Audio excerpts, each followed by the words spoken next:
You've reached the Union and Metro Street podcast, where we discuss the San Diego music scene of the late 80s and all of the 90s, from the shows we worked to the shows we played. Here we go.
All right, so that was the Calvins, and we're sitting here with them now. So let's just start over here and just everyone introduce themselves, and we'll just kind of run into it.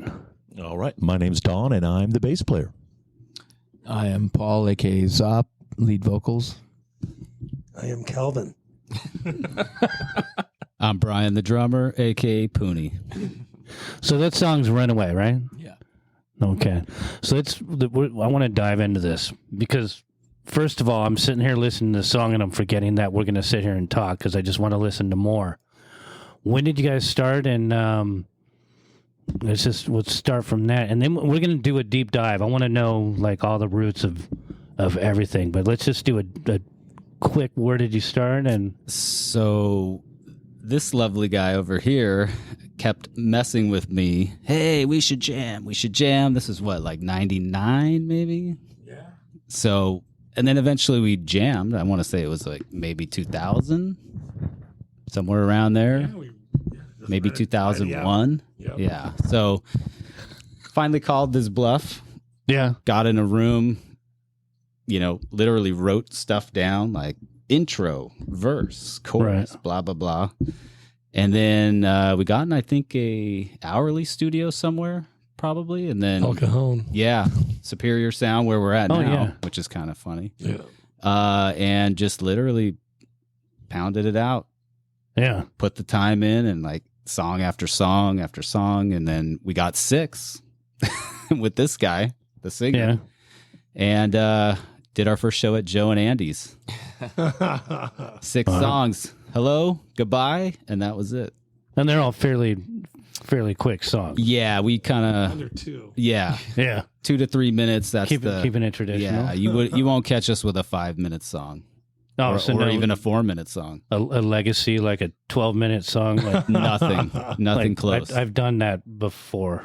Yeah, It doesn't work in the stuff. I mean, it's just when I hear it. To be honest, I just get giddy. yeah. We're all. I mean, this reminds me of roots of just like straight in your face rock and roll, punk rock. It's just like, yeah. I mean, we all have influences that we pull from, but ultimately, what came out isn't like a, contrived. yeah. I don't think Right. we said I want to sound like this and this. It's just, yeah. You just went in and just started playing. That's how I feel. I don't know about these guys. It's all but- based on a lick. Everybody Yeah. comes in with a lick, and we just go for it. And Yeah. with the bass stuff's there. The basic stuff's there. Where, he plays drums the way he plays drums. I play the way I play. He sings the way he plays, and he Yeah. plays bass the way he plays. But at the end of the day, that's that chemistry, sorta, whatever. Right. So where we all kind of think somewhat on the same line, to where we get there, and 90% of it gets kicked down the road, where we just throw it out. It's crap. But Right. So There is an evolution, but it's usually just because we got a little better. So we're like, hey, maybe that song could use a little bit of this. Oh yeah. I Sprinkle know what this, you mean. sprinkle that. Yeah. But as far as like, hey, we want to sound like band X, Y, and Z, I know I don't do it. I don't think they do it either. I do it. Yeah. I'm Yeah. laying in bed at night going, I want to sound like. We actually try not to sound like everybody Yeah. else. Yeah. So with all the different influences, it just comes out organically and it comes out this way. Is there any sort of like rhyme or reason to lyrics, or is it just really what it sounds like? Because it just sounds like you just hang out and you have a riff, and then you just start working on it. You're like, oh fuck, this makes my feet move. Next thing you know, everyone just kind of comes in. So it's just completely organic. Well, you got three lyric writers in this group. Oh, okay. You got the singer, you got the guitar player, Runaway. He wrote all those lyrics. You got me. I write sometimes. So, Right. That helps, I think to get the song from start to finish. Right. So it's really just, it's the perfect way to do a band, realistically. It's a democracy, I would say. Yeah. So it's not ego driven. No, Definitely not. no. Okay. I think if anyone says, hey, that doesn't really work, I know I'm not going home going, man, what the fuck? I'm like, that's cool. Yeah. Someone else writes lyrics. I'm like, that's awesome. Great. Like, Yeah. I don't have to worry about it. Like, and if it's working, boom, that song's on its way. Yeah. Because to me personally, it just sounds like you guys have been doing this since. I mean, we're going to go down into the roots. We're going down in the frickin' cellar soon. But it sounds like you guys have been playing, 20, 25, 30 years. It just it comes off. It's non-pretentious. It's not ego-driven. It's just some fucking fun rock and roll punk rock. And there's sitting with you, there's nothing contrived about it. So is that because of age? Because you're all at a point where it's like, okay, yeah, this is it, or you just kind of Yeah. yeah. We're Let's doing just dive into the weeds. a lot of nodding for sure. I mean, I know for me, it's I don't feel the competition. I don't feel like, hey, this band's doing this band's doing that, we should do it. I mean, Right. maybe a little bit on the marketing side, like, hey, that's a great idea. Right, Maybe we should throw our hat in that ring. But as far as the music goes, I personally feel like it's coming out one way or another. These guys are gonna, our sound. yeah. Kind of have our sound. It's kind of a, it took a while to get to where, and we quit playing for a lot of years, but then we got back in and kind of revamped our sound a little bit. But Okay. for the most part, we I know what he's thinking, and I think he knows what I'm thinking. So Yeah. yeah. There's a lot of, I would say like finishing each other's sentences type of vibe. Yeah. Like, hey, I hear this. I hear what you're thinking. I could feel it. I think I know the next part coming up. Yeah. So that does help for sure. Oh yeah. No, I can definitely relate with that. Yeah. So, well, when did you guys? Let's just start with you. When did you start playing music and like Well, I got a Dive late deep. start. Yeah, so I got a late start, I feel. I didn't start playing drums till like 17 and a half. Okay. Was when I got my first kit, but I was inspired probably by all the death metal dungeon bands at Union Street. Right. A lot of my friends from high school played shows there, every time, there was a dungeon death metal show. Yeah. I had probably like 3 or 4 friends that were in 4 or 5 of the bands that used to play there pretty regularly. The only names I really remember are like Ex Carnatus, Cerebral Incarceration, Right. Damnation. there was like Blackness. Yeah, like a couple more that were kind of like on the like later fringe part of the of Union of the dungeon before it moved. Right. But yeah, like those guys that went to my high school, and I was like intimidated. I'm like, there's no way. I Right. can't go in there and do that. They're Right. playing like what 180 BPM or whatever it is. Yeah. I'm like, man, I don't even have a drum set. So, but I was a fan, and that was my inspiration to finally go, all right, gonna get a kid after high school, gonna get in my room and just suck until I don't, and then Right. and then move on. So Right. when I met these guys, these two, I still wasn't confident. I was very like trapped in my own head, like, oh God, I suck. This is going to be terrible, blah, blah, blah. But I think the chemistry made it way more easy to just go, okay, we got something going on. Right. So just keep doing what you're doing. Let your playing evolve naturally, and you'll be Right. fine. Right. And that's basically my roots, is like, just get in there and suck until you don't. Yeah. Which I believe is a Dave Grohl quote. So, Yeah. It's kind of that whole fake it till you make it thing. But yeah. but there was a determination there. Yeah, because it was like, once you get started, it's kind of like a drug. You're like, well, shit, I've made it to this level. Yeah. Why am I going to stop now? That's stupid. I We feel the have same 6 way. songs. We played them at a bar. Why are we going to say? He was on the bar top screaming at everybody. I'm like, we made it. Now we just got to do it 6 more times. What bar was this? This was Joe and Andy's in La Mesa. Oh, okay. Yeah. Which singer bartended there. I bartended there at one point. You took your clothes banged on the off there. bartender. No one lets him touch the money. Yeah, don't let him touch the money. Yeah, you've been naked there at least Yes. 12 times. The stage was tiny, so I had to stand on the bar to sing because there was absolutely nowhere to stand. So Yeah. literally on the bar. Sometimes your ass would hit the tap and beer would start flowing. Yeah. Like, sorry. It reminds me a lot of the Velvet. Well, for me Yeah, personally, same owners. That's right. Yeah. Yeah. Yeah, that was Andy at the Velvet, and then Yeah. Joe at Joe and Andy's. Oh, Yeah. that's right. Okay. Yeah, they bought the Velvet. Yeah. God, that's a name I haven't heard. And was Andy was he the one that was married to Natasha? I think so. Okay, because Natasha lived down the street. So there's a lot of these, again, when we were talking about earlier, there's so much, what do you want to, proper inner grammar, circle. incestuous nature. But there's so many, in our scene, there's so many people that one way or another know, someone else. But the roots of where everything came from and how they come up is the one thing that doesn't really get talked about unless you become super famous and then you put out a book. So that's why I like to know the roots of like where everything gets started and bringing up Joe and Andy's. I mean, there's plenty of people that won't even remember that. And the funny thing is, that's the Velvet right over there. Yeah. So when I first going there with all the different iterations of the different clubs and everything, before I moved here, it was like, it would be a weird place to live. This would be so cool next to the bar. When it became, what was it at that point? Pirate's Den or something. It was originally the Casbah. Yeah. Yeah. And then it turned into something after the Velvet. And what was it? The Crowbar? Was it the Crowbar?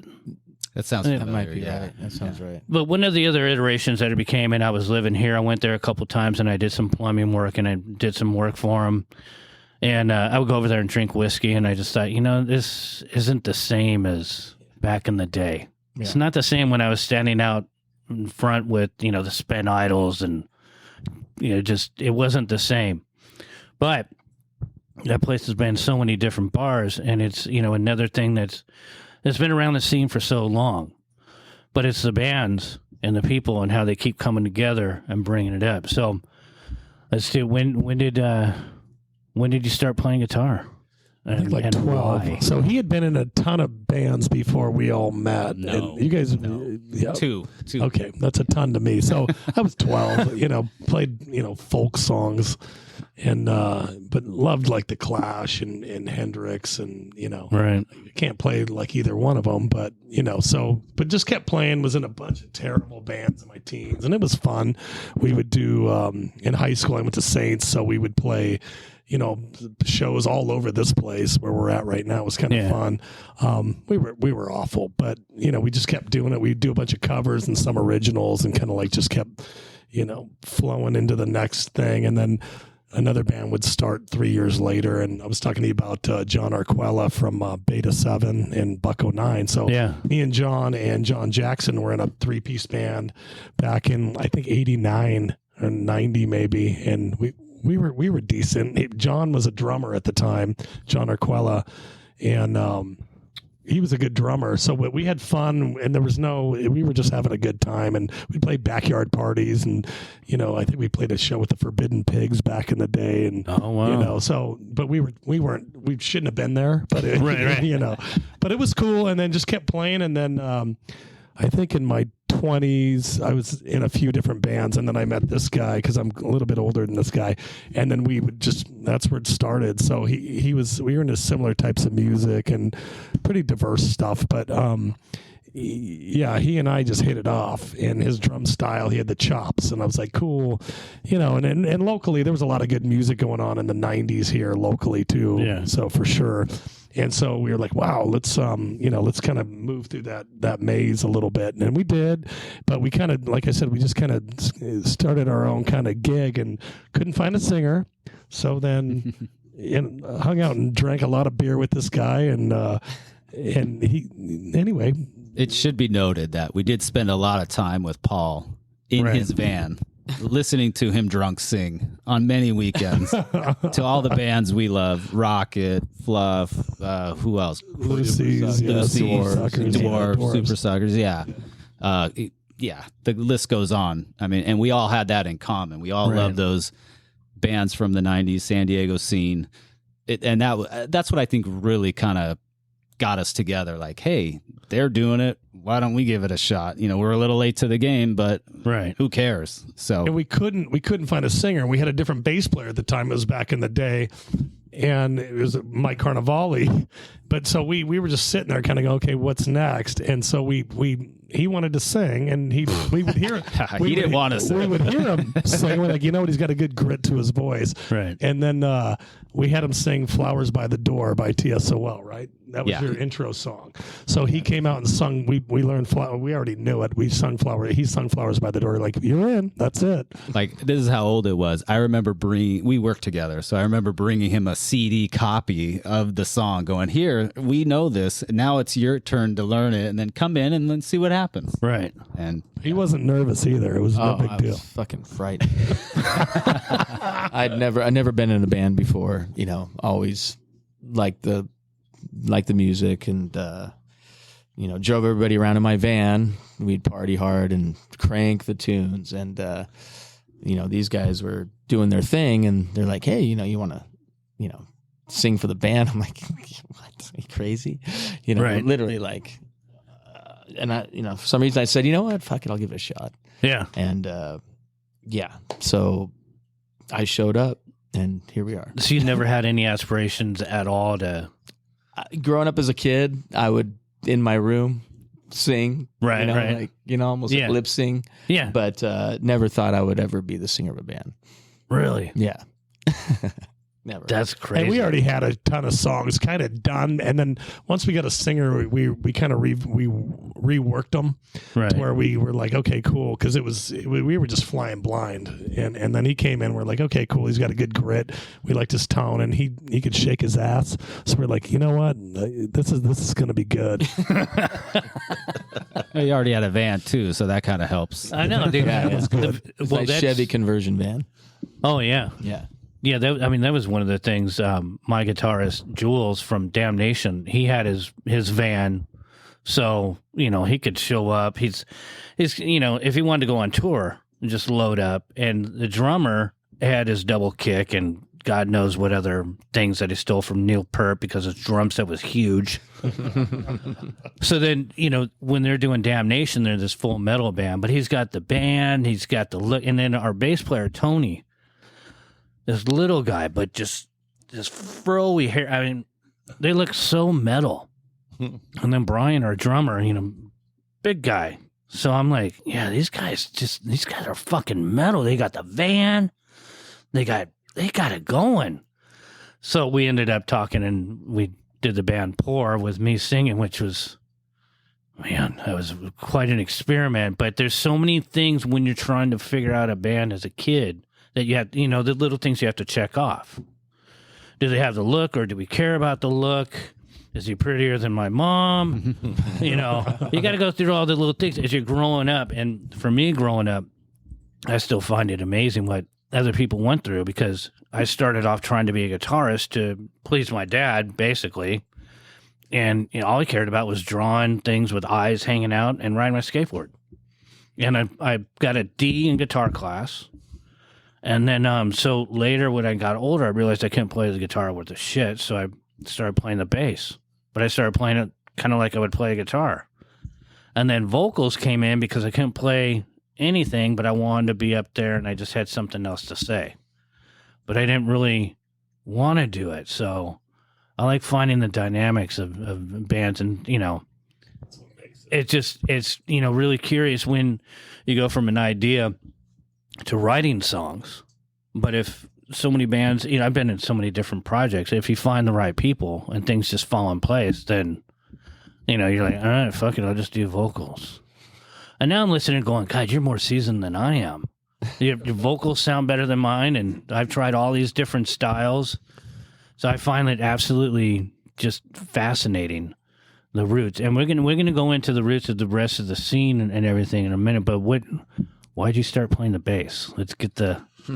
Well, it's kind of an interesting story. I don't know how much I should divulge because it doesn't linearly make sense. But when Kurt Cobain died, I was like, oh, shit, I should go buy an instrument. I didn't even know the difference between a bass and a guitar. I just went down to Freedom and I was just looking around, and for some reason bass it was bigger, it looked easier. Yeah. And I know Kurt Cobain wasn't a bass player, but for some reason it just hit me, oh shit, I'm going to the store and I'm going to buy an instrument. And I did, figured it out, and then just started playing right away and started writing songs, and I haven't stopped since I was 20. So you just picked right into it and just... Yeah, and I really felt like, it was like so natural to me. It came, and then all of a sudden, I started realizing all of the music I listened to, Jane's Addiction and Faith No More and all these things that I liked. I was like, oh crap, there's a lot of bass in that. Oh man, and there were so many things like, oh man, I've been hearing this sound my entire life, but not knowing what that sound was. And then now I could make that sound, and it just started me on the path that I still continue to walk on. That is crazy. So how did you end up in the band? So it was kind of a weird thing because, again, we all hung out at this place, Joe and Andy's. Joe and Andy's going to come up a lot today. Every person I know is because I happened to walk into that bar to see this band called Pure Milk back in the day. Oh, yeah, I remember that. So I was friends with those guys, and, that I fell in love with Mesa. I moved to La Mesa, and just my whole thing and all my friend group. And so anyway, I was in a band that actually ran the open mic night there. And so the drummer and I would go, and we'd have people come up. And Kevin was one of the guys that came up, and we jammed and started to get to know him a little bit. And then we actually played with them for their first show. And so that was like probably 2002, I think. And then about 3 years later, there was some kind of thing. I wasn't that close with them. There was some kind of thing happened where they needed a bass player. And so that we were all at this party, and they're like, do you know a bass player? And my girlfriend, who's my wife now, was like, I know one, because I didn't realize that I was being propositioned. I thought we were having a conversation. Yeah. And so I was like, yeah, I'll come and see what happens. We used to practice at Kevin's house, and, I'd always been into punk rock music, and it seemed to be a good fit, and they already had something going. So I was like, glad to be able to step into a position where they already kind of had things going, so Right, I didn't right. have to start it. So in my other band, I'm the principal songwriter, the vocalist, so I was glad to be in this situation where these guys already had their stuff together. I just had to learn what they're doing and put my flair on it. And here we are 20 years later, still doing it. So it just came like naturally because you already seems like you already had kind of had the sensation of playing and just all those Right. with the savant things, which I don't have because I'm still trying to learn how to play the bass. Yeah. Was it easy to like just It come came in and rather naturally because I've always been into Descendants and that kind of music, and so I really know what they were wanting. I just came in and did what I do, and Right. it seemed to fit. I just had to figure out how to play as fast as humanly possible because I don't use a pick, and so it was like, good Lord! Like I remember coming home the first few practices, like, man, I did not know my fingers could go that fast. yeah. And so that was the biggest thing. And then, just trying to get my brain to work that way because my other band is kind of prog. And so it was trying to, I literally can't think that fast. I have to like, and it has to be that way. And so I don't have time to think about what I'm doing, which works out a lot better because I can't. Well, did I leave the iron on? I don't have that luxury. And I know how it is there. And speaking of me being a bass player, I found that, if you go from transitioning to playing something that you're really, in your comfort zone to playing something new, you work in new calluses. So how many days did you go home with bloody fingertips? 20 years. I still got one from our show last Saturday. I was like, yeah, no, that's the one thing I can't quite get my mind around, how it still hurts. Yeah. Yeah. It's not getting better. I just get used to it, but yeah. That's a good point. It does still hurt. It hurts way more now. Yeah. Isn't that crazy? Oh yeah, I'm still trying to hit as hard as I did back in 2003, 4, 5. It's not easy. Yeah. Oftentimes I get off stage, especially if we do a Ken Club show, I am like a wet rat. Yeah. I have to get ice or some area of cooling. I got to get out of there because there's no ventilation in there. Oh, yeah. I'm I way know. overheated. I'm probably already dehydrated, even though I've been drinking water the entire 30 minutes we've been playing. But I get it. It continues to hurt. Yeah. But we love it, so we keep doing it. Yeah. Well, I get the same thing as if I get into one of my good stances to play so I can start moving my feet and dancing, I start feeling my knee and then I start concentrating on that and then my ankle and it's like, oh yeah, I'm old. They're going to hurt and they're going to continue to hurt. But I gotta do my thing. Yeah. And I because bass players, I kind of have calluses still, but they're not, it's not leather again. Right. And to be able to play what we'd like to play, I need leather on my fingertips. And then I go to work and I do my thing and I'm, with landscaping. So I'd start rubbing them off. And especially when I was doing tile, I'd rub them off and then I'd play a show and then they're blistering. It's all for the love of playing. But, at this point, it's kind of like you can't just quit. No. And, when you're that good, I don't want to throw it on your shoulders, but I'm going to. I mean, you guys are just killing it up there. Again, it's just, Thanks. I'm becoming a sycophant, but yeah, it is what it is. I really just enjoy what you're doing. So what, how many albums and where are you at right now as far as your discography? I think we have one full length album and 2 EPs. Are they out on vinyl or?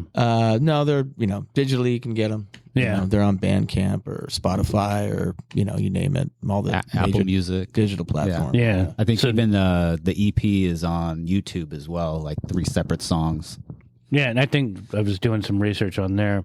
This is the question because I didn't talk about it with Clint. As when we were talking with him earlier, I've never gotten any vinyl. One of my things is I want my own music on vinyl. I've got CDs, I got tapes. There's digital stuff, but you guys ever want to do vinyl, or are you ready to go through that process? Because it's really so expensive. backed up right now. Yeah, it's backed up. It's expensive. There's minimum quantities that make it maybe not so like economically viable. Right.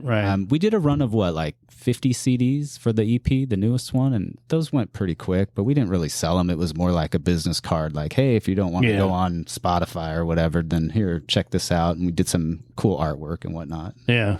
And I was thinking of actually doing another run of those because I think a lot of people would still just grab them at shows. Oh, yeah.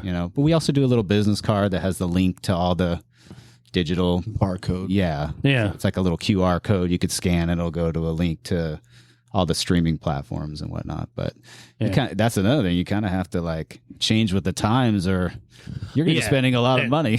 Well, that's one of the things that mystifies me is, how can you make it? You making decent money doing a show or? No. We'd rather play. We got paid once. Oh yeah, no. Okay. We got paid more than once, but we got paid the most. I was only told we got paid once. No. Well, in the history, $50. Yeah, we've been paid $50 and $200. So, wow. Yeah, we just did a really cool show at the Ken with Daikaiju, and that was like a big draw. We were just a supporting act, and right.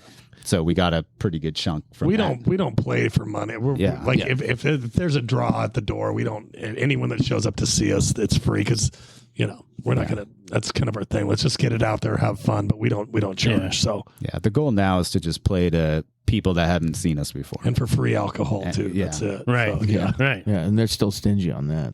Yeah. That seems to be the one thing they're the most stingy on nowadays. Yeah. You get 2 drink tickets. You're like, really? That's it? $2. Yeah. beers? Really? Yeah. That's how it is. We are appreciative of the drink tickets. But we'll take it. That's how it We'll is. take whatever we can get. With the touring bands too, they give you 2 drink Nothing, tickets yeah. across the U.S. So Really? it's like Yeah. Unreal. Yeah. I mean, maybe give you a case of beer or whatever, but yeah, the 2 drink tickets. That'd be nice. I think that's standard. Yeah, well, I don't know that anybody really wants to have to deal with an angry drunk musician.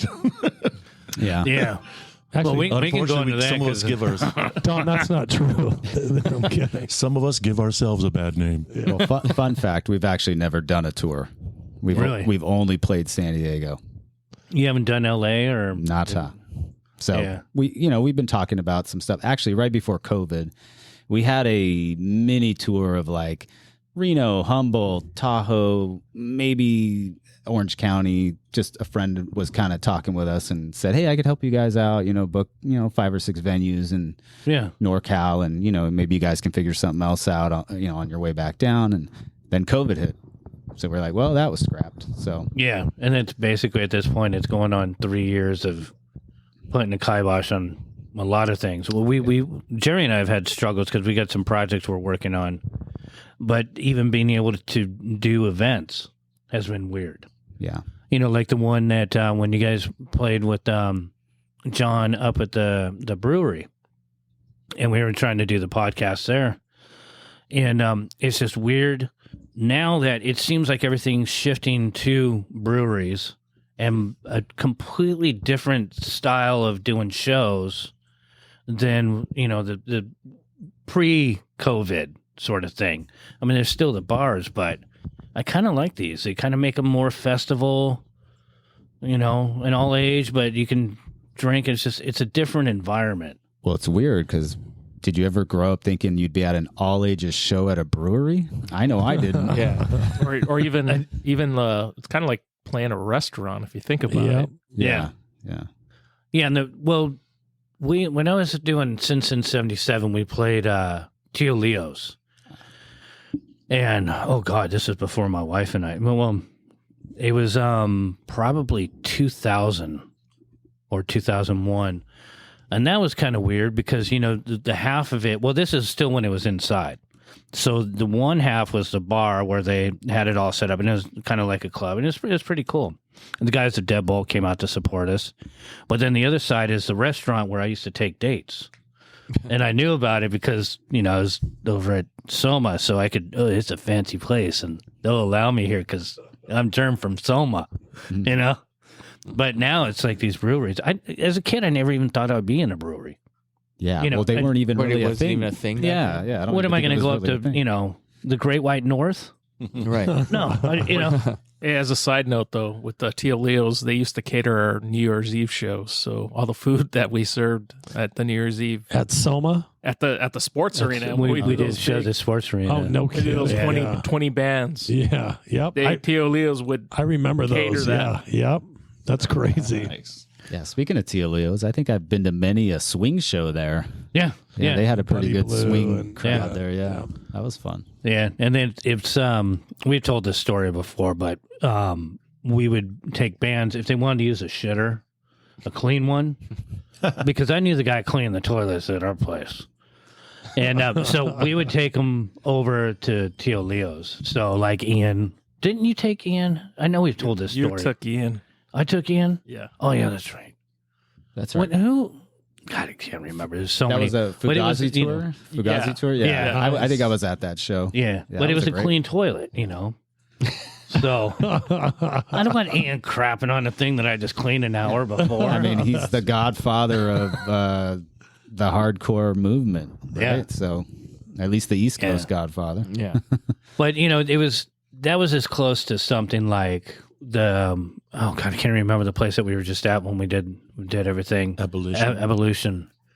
But is that you guys notice how the scene has changed, being our age?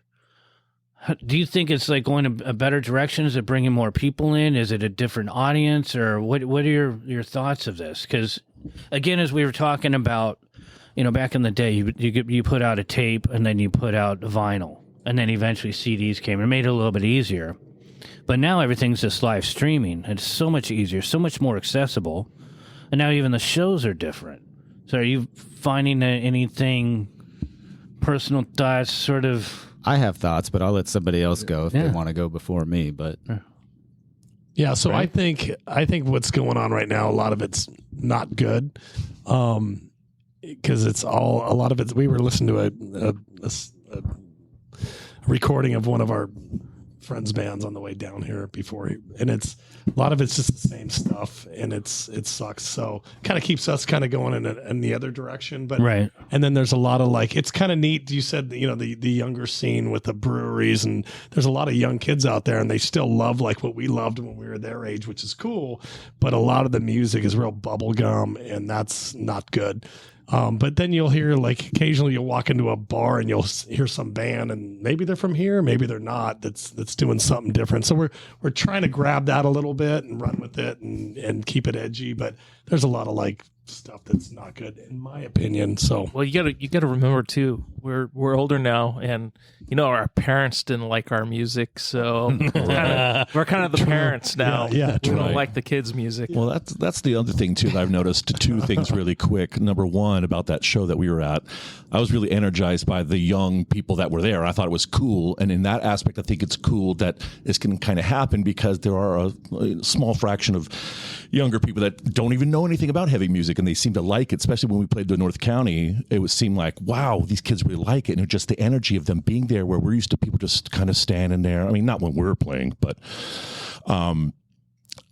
the other aspect that's kind of been, and I don't know if it's the age thing so much, but when we were starting out, headlining the show was midnight, and that was what you look forward to. And now we all want to play at 9. So it's kind of funny because when we originally started, it seemed more like we're just throwing a party. The fact that we're playing is a party, and all of our friends came, and now it's kind of like Brian was saying earlier, trying to get to play to other people because our friends don't want to be out late anymore.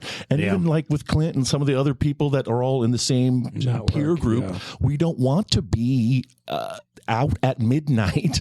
We still want to play, and we still want to, so it's kind of this weird thing that's going on between, I think Kevin was more talking about the music scene, but just the playing scene just seems to be so different now. Everyone's vying for 9, and or else they're not going to be playing to anybody. First or When second. we played Daikaiju, that was the first time where I was like, oh crap, there is a lot of people here at 12:30.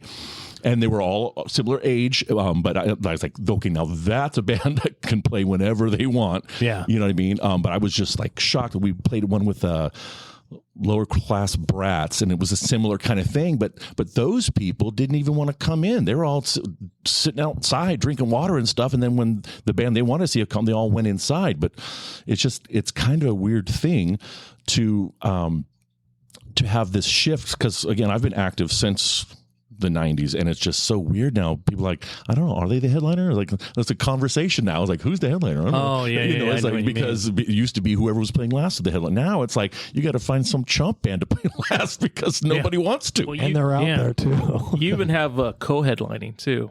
It's like I just did a tour with Bucko 9 and Mustard Plug, and we would flip spots depending on where we're playing. So because Mustard Plug would have a larger crowd in another state, so there'd be those people that wanted to see them. So of course they're going to stick around. And then obviously San Diego for Bucko 9, we played the Soda Bar, it was sold out. Yeah. So of course they're going to headline. So it was kind of we kind of rotated everywhere we played. So yeah, my comments are a little bit different. My comments are more towards like the younger generation that's coming up now. Like I have a 16-year-old daughter, so I'm kind of privy to some of the music scene stuff, and she goes to the new Soma, and I've been there a few times, and it seems like it's, business as usual. Yeah, corporate. Yeah. Oh, sorry. Yeah, get in. It is now. Well, what I think is probably more of a shame is the full-blown, like, really obvious pat down, and just the way to get in there. But once they're in there, it was like reminded me more of like the other venues, But that's probably also a sign of the times having to do the pat downs. True. Yeah. I think you have to. But he's definitely more in touch with what's going on out there now. So for me, everything's black and white. Let's do our t-shirts black and white. So he comes in with a whole different thing where I'm going, wow, and but that's it's a good thing. It's not a bad thing because I'm out of touch to some degree, but I still love the old school, artwork and stuff. And he comes in with all these different, it's more colorful, which is not bad. It's a good thing. Our shirts and I want to grab. He's trying to grab different. Yeah. Oh, and no, it works. Yeah. It's and he understands that because he's got a daughter that's into like very cool stuff. What I've noticed is like it feels like, especially through her eyes, that the scene is kind of reverting back to the way it was when we were there, like more DIY.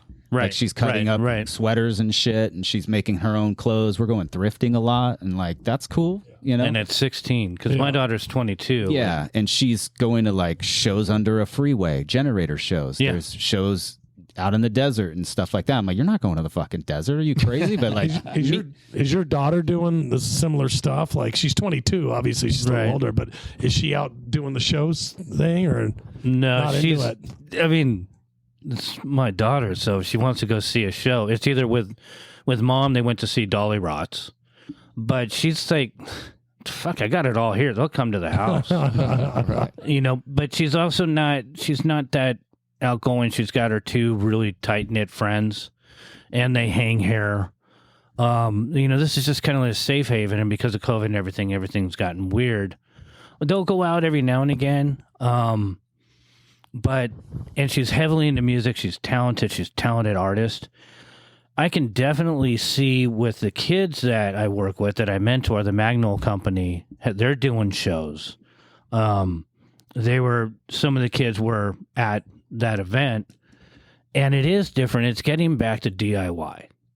But it's not the punk rock. When I was wearing this beanie back, booking shows with my mohawk back then, I didn't think I'd be wearing it now, but it's part of a nostalgia thing, so I like wearing it. The kids nowadays, to be punk rock, it's finally gotten to a point where it's more DIY and individual. They're not going to claim onto something. But they have a lot of the attitude of wanting to do these shows and do something about art, and I'm really pushing to do more art, to be more involved, and there's so much talent out there and they're figuring it out, but they need old people like me to kind of lead them the way to find out on their own. I mean, Magnol companies, they've incorporated themselves. I disagree. I don't think these kids need us at all. They're out there they're doing it. They maybe saw the scene at some point and were like, hey, we could do this too. And then for me personally, I just feel like, we're never going to break into this scene. Yeah. whatever these like Mouth Guard, all these other bands that are kind of just doing their thing, they're of that age. You know what the difference is now? Back in the 90s when we were doing music, there was a music business. There was an industry. There's that's all gone. Yeah. Everybody's right here with their phones. The I'm on YouTube, you know? Yeah. So, that whole concept and us, our ages, we don't get that. No. We're old school. Right. In my mind, I was like, we're going to work our asses off and hopefully play like Casbah opening up for Lucy's or Rocket. Like, that's what I want to do. And now I'm like, fuck, maybe we should find these teenagers and try to do a fucking Generator show. Like, what's up? Well, that's one of the things that I've been working on with them. And actually, John's great, the by the way. kids and I, we're talking about, we're banding about, I like using that word, something about it, banding about, what am I, freaking Australian? But we're talking about, I want to do something with you guys and with them. Yeah. And we're just trying to figure out where, Jerry and I, like I said earlier, we have a project, a pretty big project that we're working on. And it's just a matter of finding, I don't know, it's almost, because we are older, it's finding the right movement and trying to get, and I'm not talking about a bowel movement. I'm just trying to, to we're get looking for people. those too. Fiber. Yeah. No, but to be able to get enough people together and focused in on something, and, we still have to, we're all adults and we have, lives, we have families and we have things going on. But to be able to push towards something, and I think we have to bring the youth into it. You have to. So they're here. But the kids are already doing a pretty good job. There's a lot of small scenes. It's to be able to.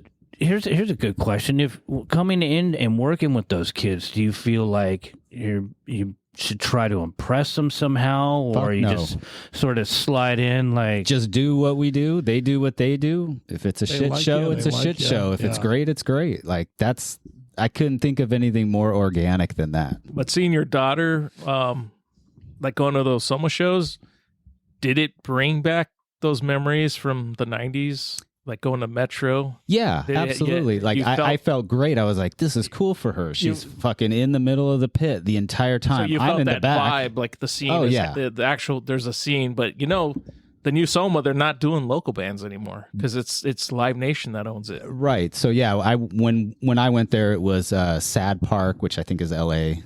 Together Pangea, I think they're also L.A. Bands I've never heard of. Together Pangea is awesome. You should check them out. Sad Park, they're okay, but again, I think these kids, they're not. I mean, yeah, you're gonna probably have some hardcore punkers like we had in our day, and they follow that genre. But I think now, like it's they're doing everything. Yeah, it's alternatives, it's big, more inclusive. Like, chill music, surf music is totally back. Like Surf Curse, they're awesome. Like my daughter's just given me so many bands to check out, and I'm like, this is so simple and cool. This is why they're doing it. It's a drummer and a guitar player. Yeah, and they're killing it. Yeah, but yeah. So going back to something that you kind of touched on, I will say that I thought that it was mutual, maybe not, but when we were playing with those young kids, we definitely, I think, had a feeling we're going to show them how it goes. Like there was not, just let them know the old school or the roots. There was something, and I'm sure we're all confident enough that when people see us playing, we know that they're seeing something that they haven't seen in a while, at least. Yeah.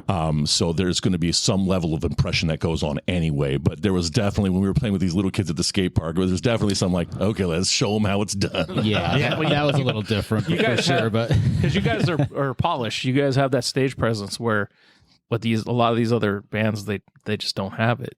So you come out and you just like punch it, Trying to be like a machine. We want to blow your face off a little bit, and some. I think we get it most of the time. Yeah, trying to do the thing that drove us to like that music. Yeah, show them that raw, like fucking look at us. It's that energy, fucking in your face. Yeah, you can be polished and still be a little bit like, holy shit, are they going to make it through the song? Like that's kind of the whole vibe I've always wanted to pull off. Like, hey, they may not make it, but then they do, and you're like, all right, killer, they made it. That old man didn't die. Well, not even. Yeah, that would be me. Yeah. That's kind of realistic when I think of my cockroach performances. That's kind of like, oh my God, he didn't die. Wow. That's good Fuck, they're stuff. going to do another one. Yeah. How This they is doing gonna be another it. one? This will be the one. man. We do 28 minutes. Yeah, and 28 minutes. After that, it's like no more. We did an encore last Friday night, and I was like, oh God, I You're just at wanna be 33 done. minutes just going, I'm Yeah. done. Yes, yeah. That was my, yeah. I think the debate to do the encore was longer than the song. But we did it, so that was good. Yeah, we should definitely hook up and do a something with, yeah. Yeah. That'd be fun. Did any of you guys know that Smashing Pumpkins show at Metro No, in which the 90s? I don't know. I'd have to look at ticket They did. stubs. They I did don't remember. 3 hours. Yeah, so how did they No, do probably that? wasn't. No man? opening. I don't remember. I that. saw him down at about 2 years ago, right before COVID. I saw him down at Sleep Train, whatever it is now. But man, and they were good. But I think they were an hour and a half, and they were phenomenal. But 3 hours, GNR's doing like 3 hour shows now, and they're in their 60s, right? So Yeah. it's nuts, man. So 28 minutes is like tops for us. They don't Yeah. play as fast as us. Definitely not. But a lot of that too, when you get to that age and that's all you're doing, that's all you have to worry about, Yeah.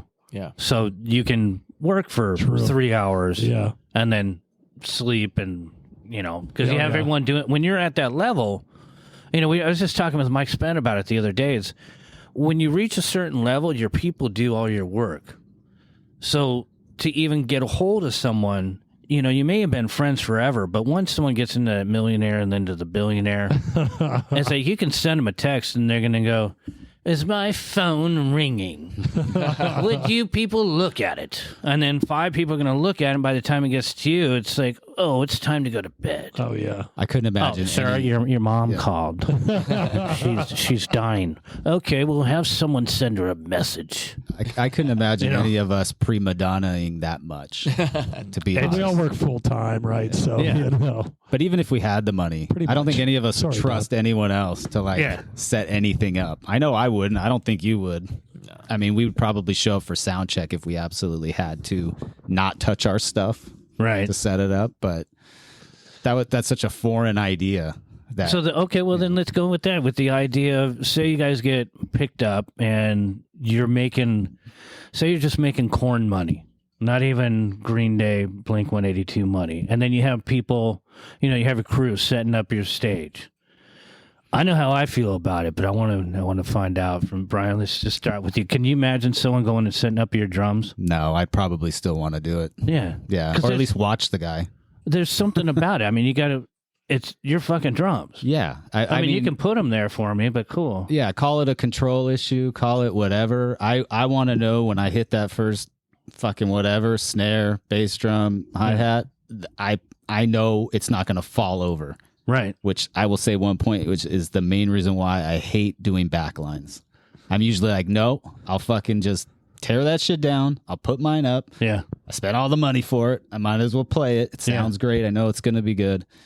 And then move on. Yeah. So- Could you bring in your own snare and set up on someone else's? And I've 'cause done I've it. done that before. I've done it, and it's something usually breaks. Yeah. Or falls. Or in is a out of song. tune. Or whatever, yeah. So if you had to fly to do a show, you'd bring your whole kit with you. Probably not.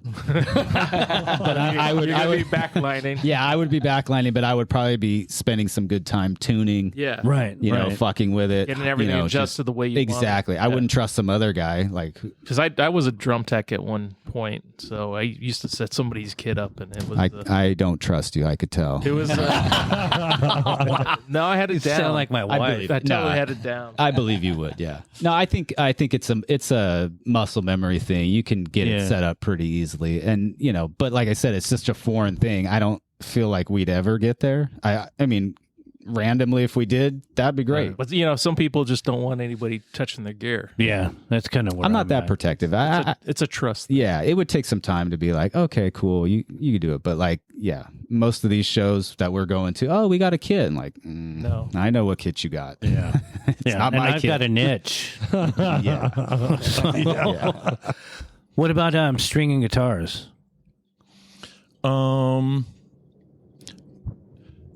He needs one.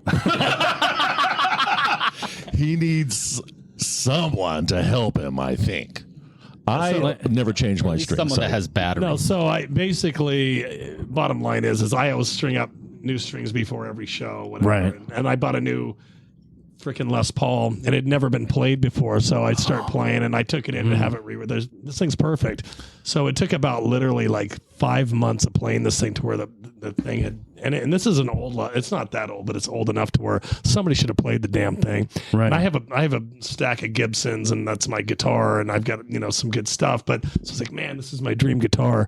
So it took about literally 4, 5, 6 months for this thing actually to like play the way I wanted it to play, and took it to all these people that like, this thing's perfect. And I play pretty heavy strings, and man, and that neck finally settled, so it sounds great, but I probably shouldn't have played it for 5 or 6 months. But truthfully, I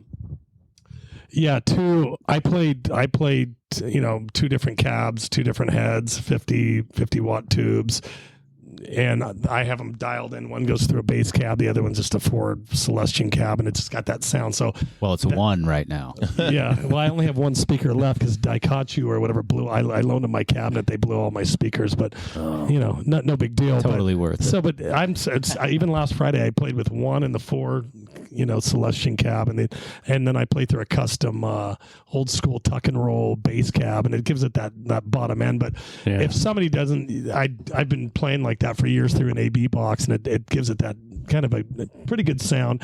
But if somebody didn't know what I was doing, they would screw it up. So I'm pretty, I had to mark all my knobs, and I'm being funny, but if it's one little thing, I can do the same thing. Yeah. My amp, if you look at my amp, you can tell by different bands. Sinson 77 had one marking. Yep. Urine had another marking. And then Sinson, I didn't use my Ibanez bass, and I didn't use distortion pedal. I used my PV Patriot, and it was a lot cleaner, and just, it had to be perfect. But then it also matters on the room. And as far as string, in my Ibanez, I have EMGs, so I have to change out the battery every now and again. And if it starts to go, I can hear it. And for me, someone could kind of set everything up. I mean, they can bring it in there and put a skull on my amp or something. All right, cool. Now get the fuck away. Because I have to feel the room. Yep. I want to hear it in sound check. I want to hear where everything's bouncing from. And it's I would like to have people do everything for me. But your sound, and you feel it, right? Yeah. So, yeah. Yeah, and it depends on what band I'm in, too. And it also, there's things, as you guys both know this, even with the drums, if you're in a dry area, if you're in the desert, or if you're in a humid room, that's going to affect everything. If it's a really vast room with tall ceilings, or a small cozy room, you got to kind of mess with things. If we're playing in the desert, then I'm bringing a Thrasher kit, one that I won't have covers or bags for. I'm just throwing it in a truck and going or whatever. Yeah, but the main kit I play, I paid too much. I couldn't play through somebody else's rig ever.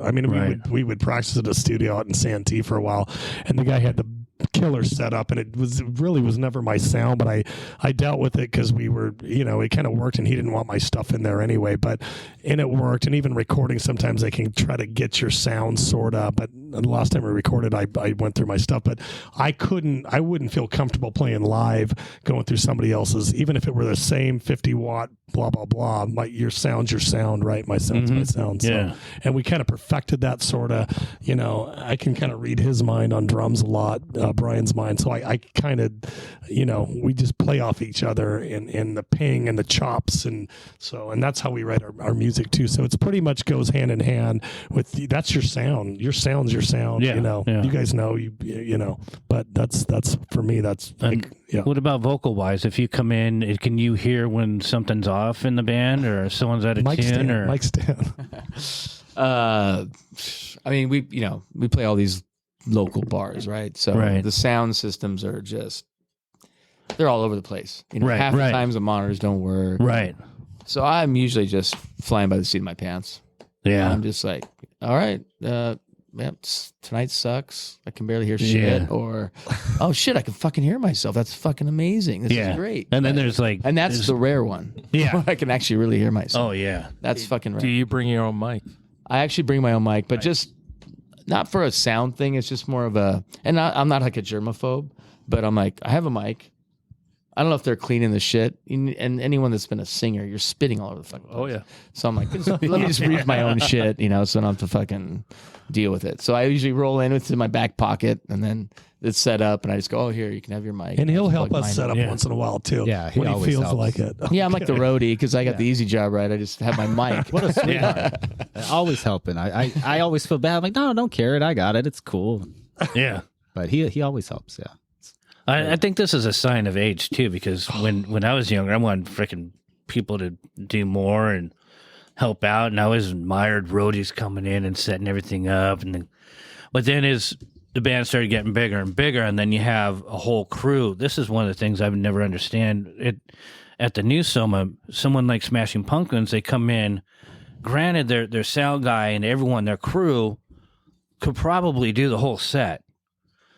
But to me, that just seems so far removed, and that's when it got into a level where I'm like, well, this just doesn't.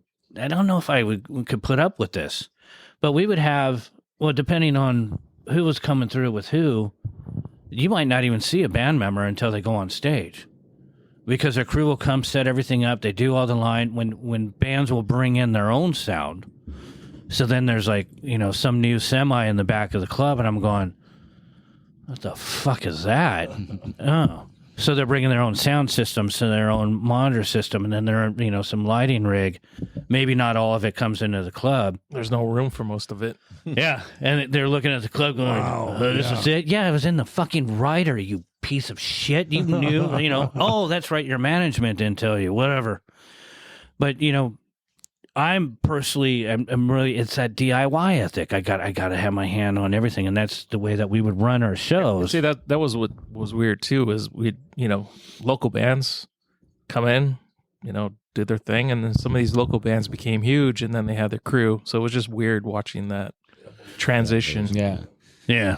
Yeah. Speaking of Metro sound system, you could tell when a different company came in for a band. I remember seeing randomly Silverchair there, and that sound was awesome. And I was like, why can't it always sound like this in here? I think that was probably had their own sound. I think so. I don't think that was industrial, but the industrial sound was our main sound company, and they did.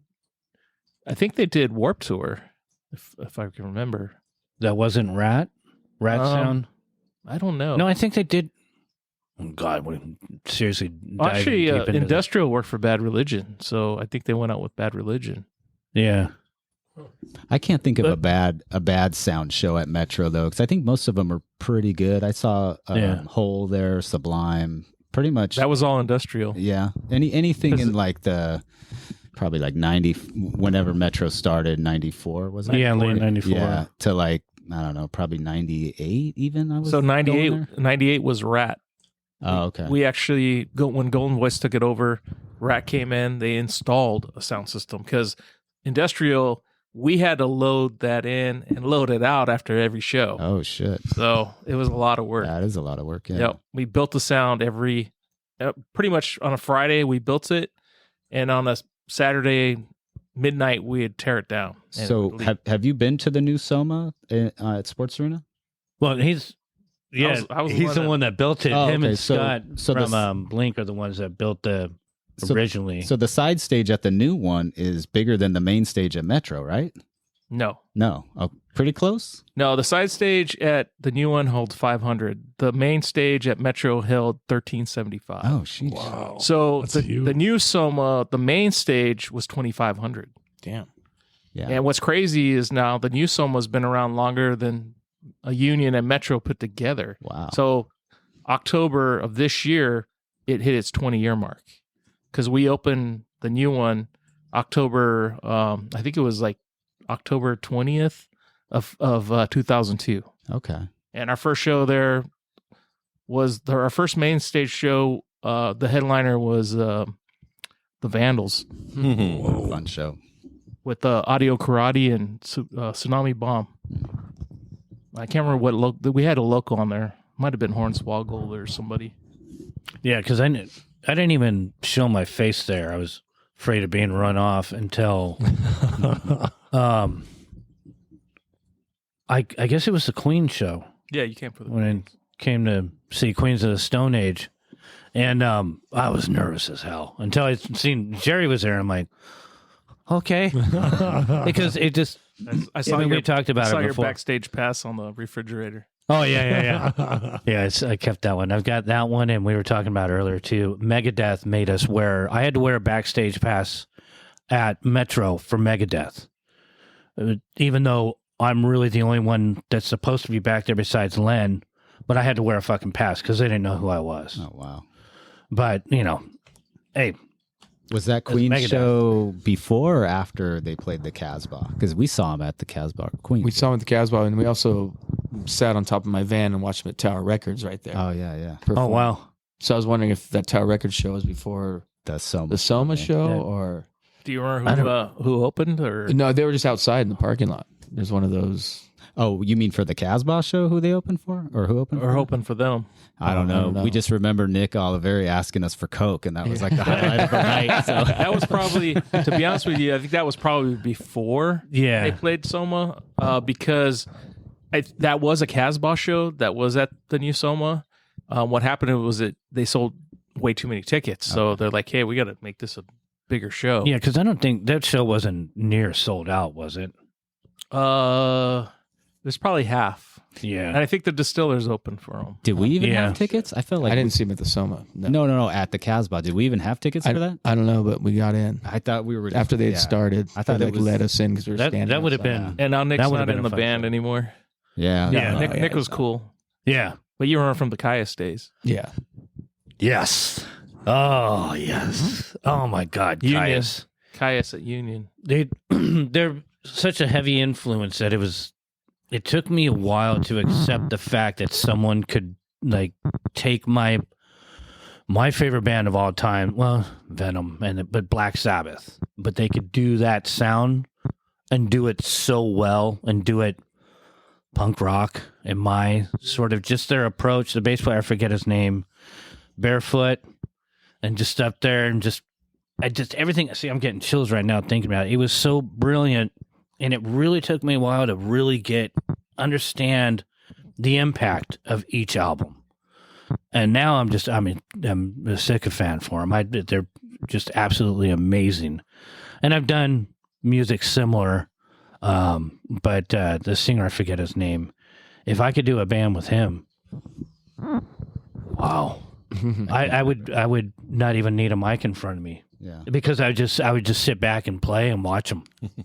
And that's really hard for me to not want to get up there and express my views about things. Because I get in, I just start dancing and I get my groove on, and then I got to get in front of the mic. There's a comfort zone for me being on the bass with the mic up, like this, and all over in my face, and I can move it around with my nose or whatever.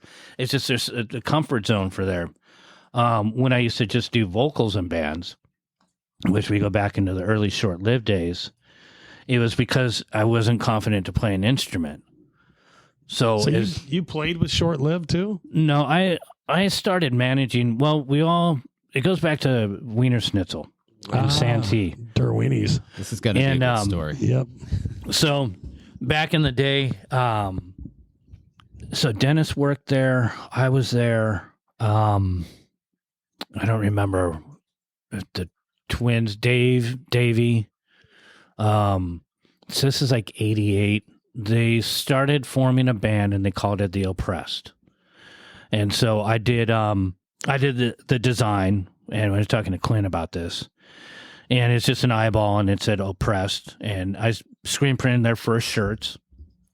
They, at some point quickly, as they started to come together with it, were like, now we're going to change their name. Oh, there was another band called The Oppressed. So they named it to Short Lived. So then I worked on our logo for that. And then another buddy of mine, John, came up and we kind of both did the logo. So I ended up just managing them.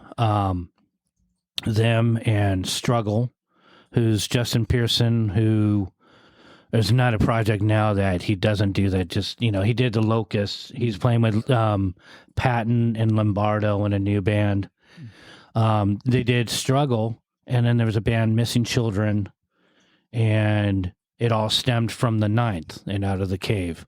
So I was just kind of managing all these guys. Dictionary Hill, right? The 9th? Yeah. So I grew up right down the street from those guys. Oh, okay. Yeah, so that was like a crazy scene back then. Oh, yeah. So, yeah. So Eddie, Eddie Vedder would show up. I know who they are. I don't know them, but I grew up right at the bottom of the hill from that place. Kind of crazy. So that place, who lived there was Ara, who was in the 9th. Era, who's spelled it Ara, A-R-A as well, but he was Era. So crazy. And Jamie lived there, and so he was a drummer. And then Chris lived somewhere else, and then Ken was married with Michelle, and they lived in OB. But, they had the stage in there. Yeah, it was a total scene deal. Yeah. Man. Yeah. So Eddie Vedder used to go there. Sam from Short Lived, one of the twins, told me about this a while back, and this story I keep telling. But Eddie used to go there, I guess. And I was the one that he would want cigarettes and beer, and I was like, don't let him in, don't give him anything. The story is becoming boring at this point, but the 9th were so influential that's kind of how I got my foot in the door at doing Soma. Crazy. So I was managing all these bands, but working with the 9th, just, Ara and I were buds. And so Soma out of Wiener Schnitzel and that just kind of grew, and I kind of stayed with Soma, booking bands and booking whoever. I mean, I did Funeral March's last show, which is still, my wife and I would talk about that. That was one of her favorites. Back in the day, there was Meat Wagon. Oh, yeah. RMSD. As a matter of fact, I was just talking with someone from Meat Wagon through Mike Spent the other day. And so the bands back then, Puzzle Box out of Ramona, Unwritten Law, that whole scene down there in the dungeon and all that that became my world. And then Short Lived, and then eventually John Cougar Concentration Camp, Dahmer's Diner, all that scene kind of went their own other way. But, I had, what was that band? Blasphemy open up for The Offspring and Ill Repute with the Grim. And they were another El Cajon band. Sprung Monkey came out of, El Cajon. So from 89 to about 91 is when we really started to get things going. That was a fun time in music. Man. Remember GBH playing? Yeah. That was the first show that Mike Nevison, the head of security, and I ran because Len was out of town. So Colin and I I gave him a Soma security shirt. He gave me a Japanese tour GBH shirt. And I was like, yeah, he fucking gets it. It's like soccer. You trade jerseys. Yeah. But out of that, there was bands. God, there were so many great bands. Sandy Duncan's Eye. I remember this. This was funny. So we're leaving the show. I got the station wagon full of all the people. And we're heading home on Pacific Highway because I lived at Silas's house with his mom. And I stayed in his room on a futon. And then the van pulls up next to us on Pacific Highway, and it's Sandy Duncan's Eye.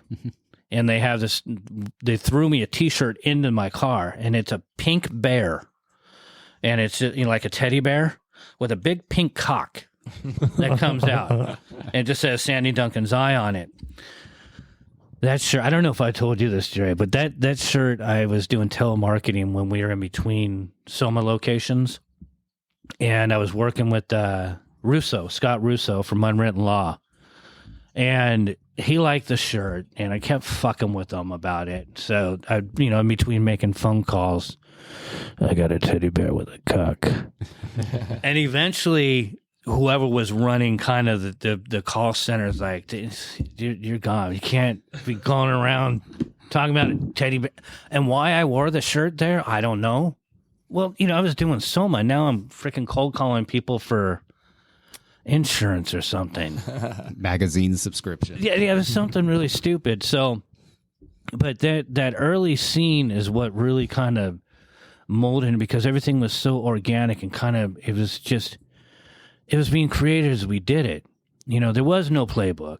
And as we talked about before, the one thing that I'm grateful for is Len let me kind of do it, because the way that I book shows, the bands that I booked, how much talent I brought through those doors. And then, if you did really well with me, you play on the main stage with, another bigger band.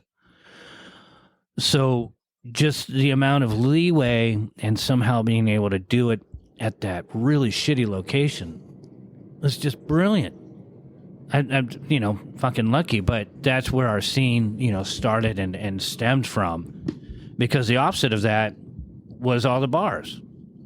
And they weren't really doing anything for local talent, because the talent all came from, they were talented. You got everyone from John Reese and every project that he's ever done, to, you got to remember too, Lucy's, and San Diego law didn't allow kids to go to the bars. Yeah. 21 Right. and up only. yeah. Unlike LA, where, he could be 16 and go to whiskey. Yep. And then, that's where the whole X on the hands and all that, but we tried to get a liquor license.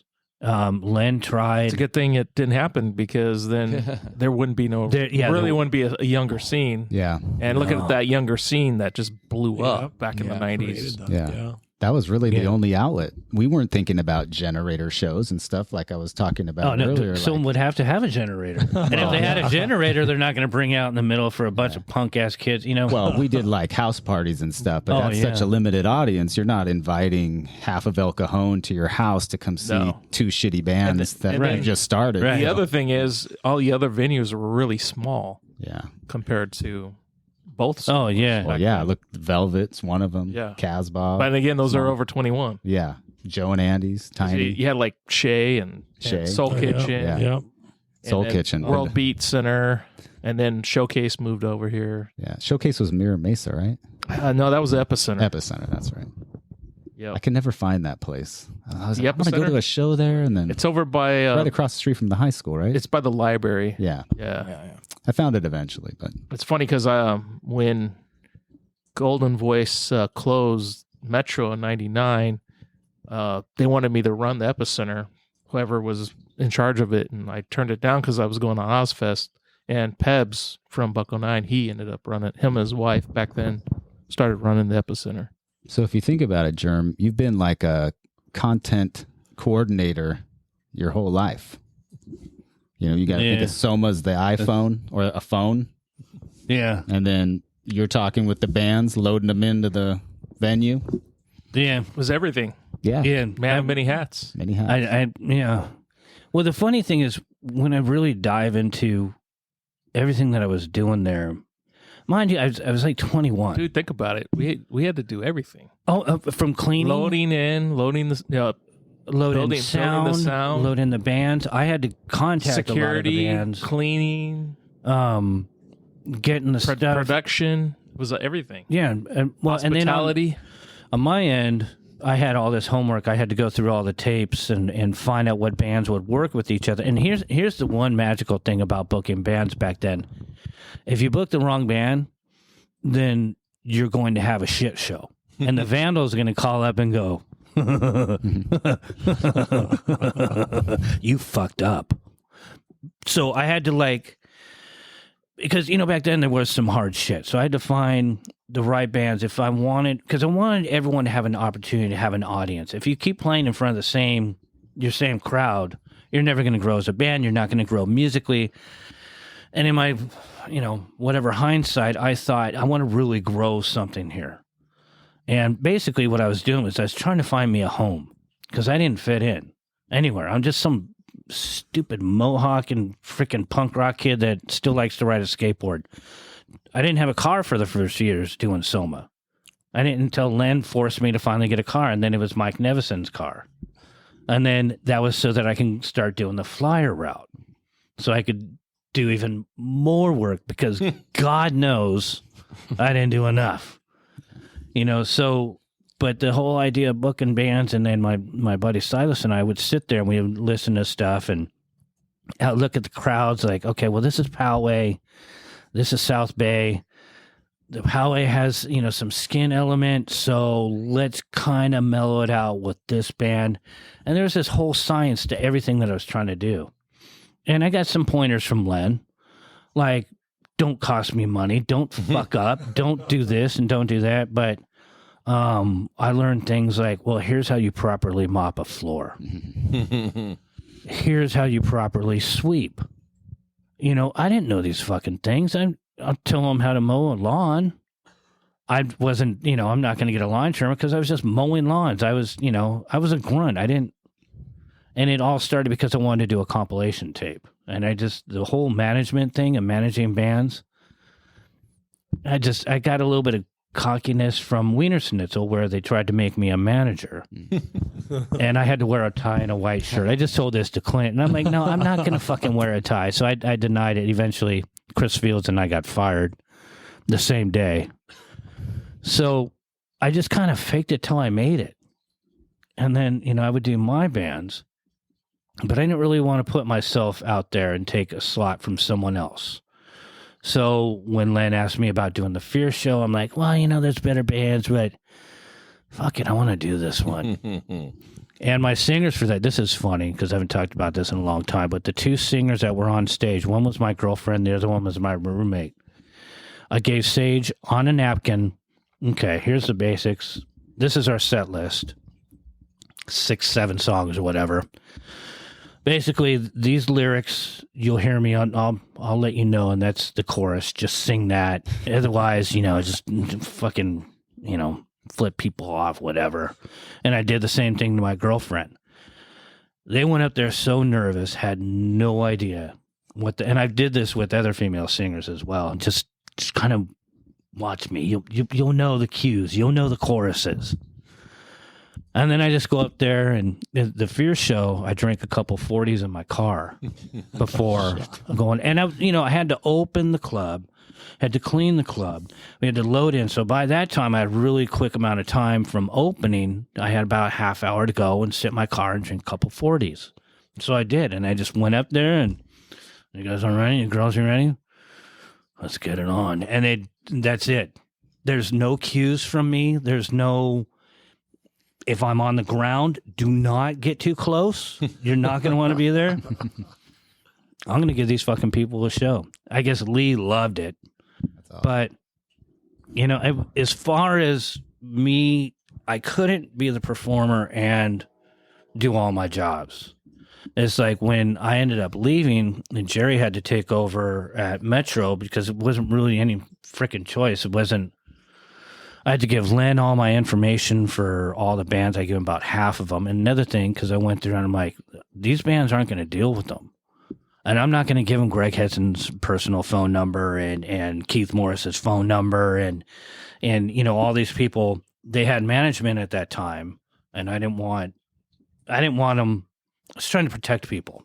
They had booking agents at that time. Yeah, which back in my day, it was like to get Keith to do Circle Jerks, I started with, I talked to Greg Hetson, and I remember talking to him and, hey, you got him? Yeah, I'm playing, I think at that time, it was either Atari or Nintendo. I don't even know if Nintendo was out yet. And he was playing video games. I'm like, all right, cool. Well, I'm trying to get, I want to get the Circle Jerks. Oh, we're not doing the Circle Jerks. Well, what about Bad Religion? We're not, I don't know, because I had to convince him what Soma was and that they should play and not go and play for Tim or Harlan or, at that point, I don't even think Silva was involved, but Silva was doing much bigger things, Bill Silva. And then he gave me Keith's number, and then I talked to Keith for a while. And then he said, I got this project called Bug Lamp. I said, okay, well, let's see if we'll make this work. And I probably got him for like $400. I got the Offspring for $200. Wow. So, that's the way things were back then. But by the time I wasn't doing all that, and then, at Metro, I mean, that was a completely different world, especially Metro, as we were talking with Clint earlier. Just the specs, and Jerry can talk more about this, but just in the neighborhood to keep the club not being closed down, the whole neighborhood had to be cleaned. So when I had left, everything's now on Jerry's shoulders, and it just... Yeah, you just tossed it on me.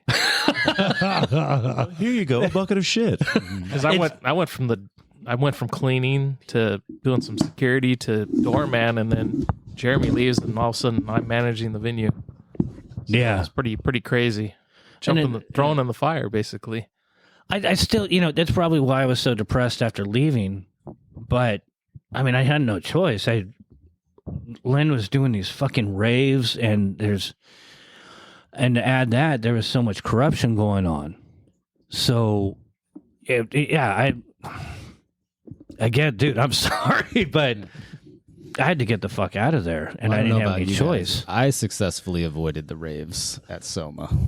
They weren't cheap either. No. Those were some hefty tickets back then. $20. Yeah.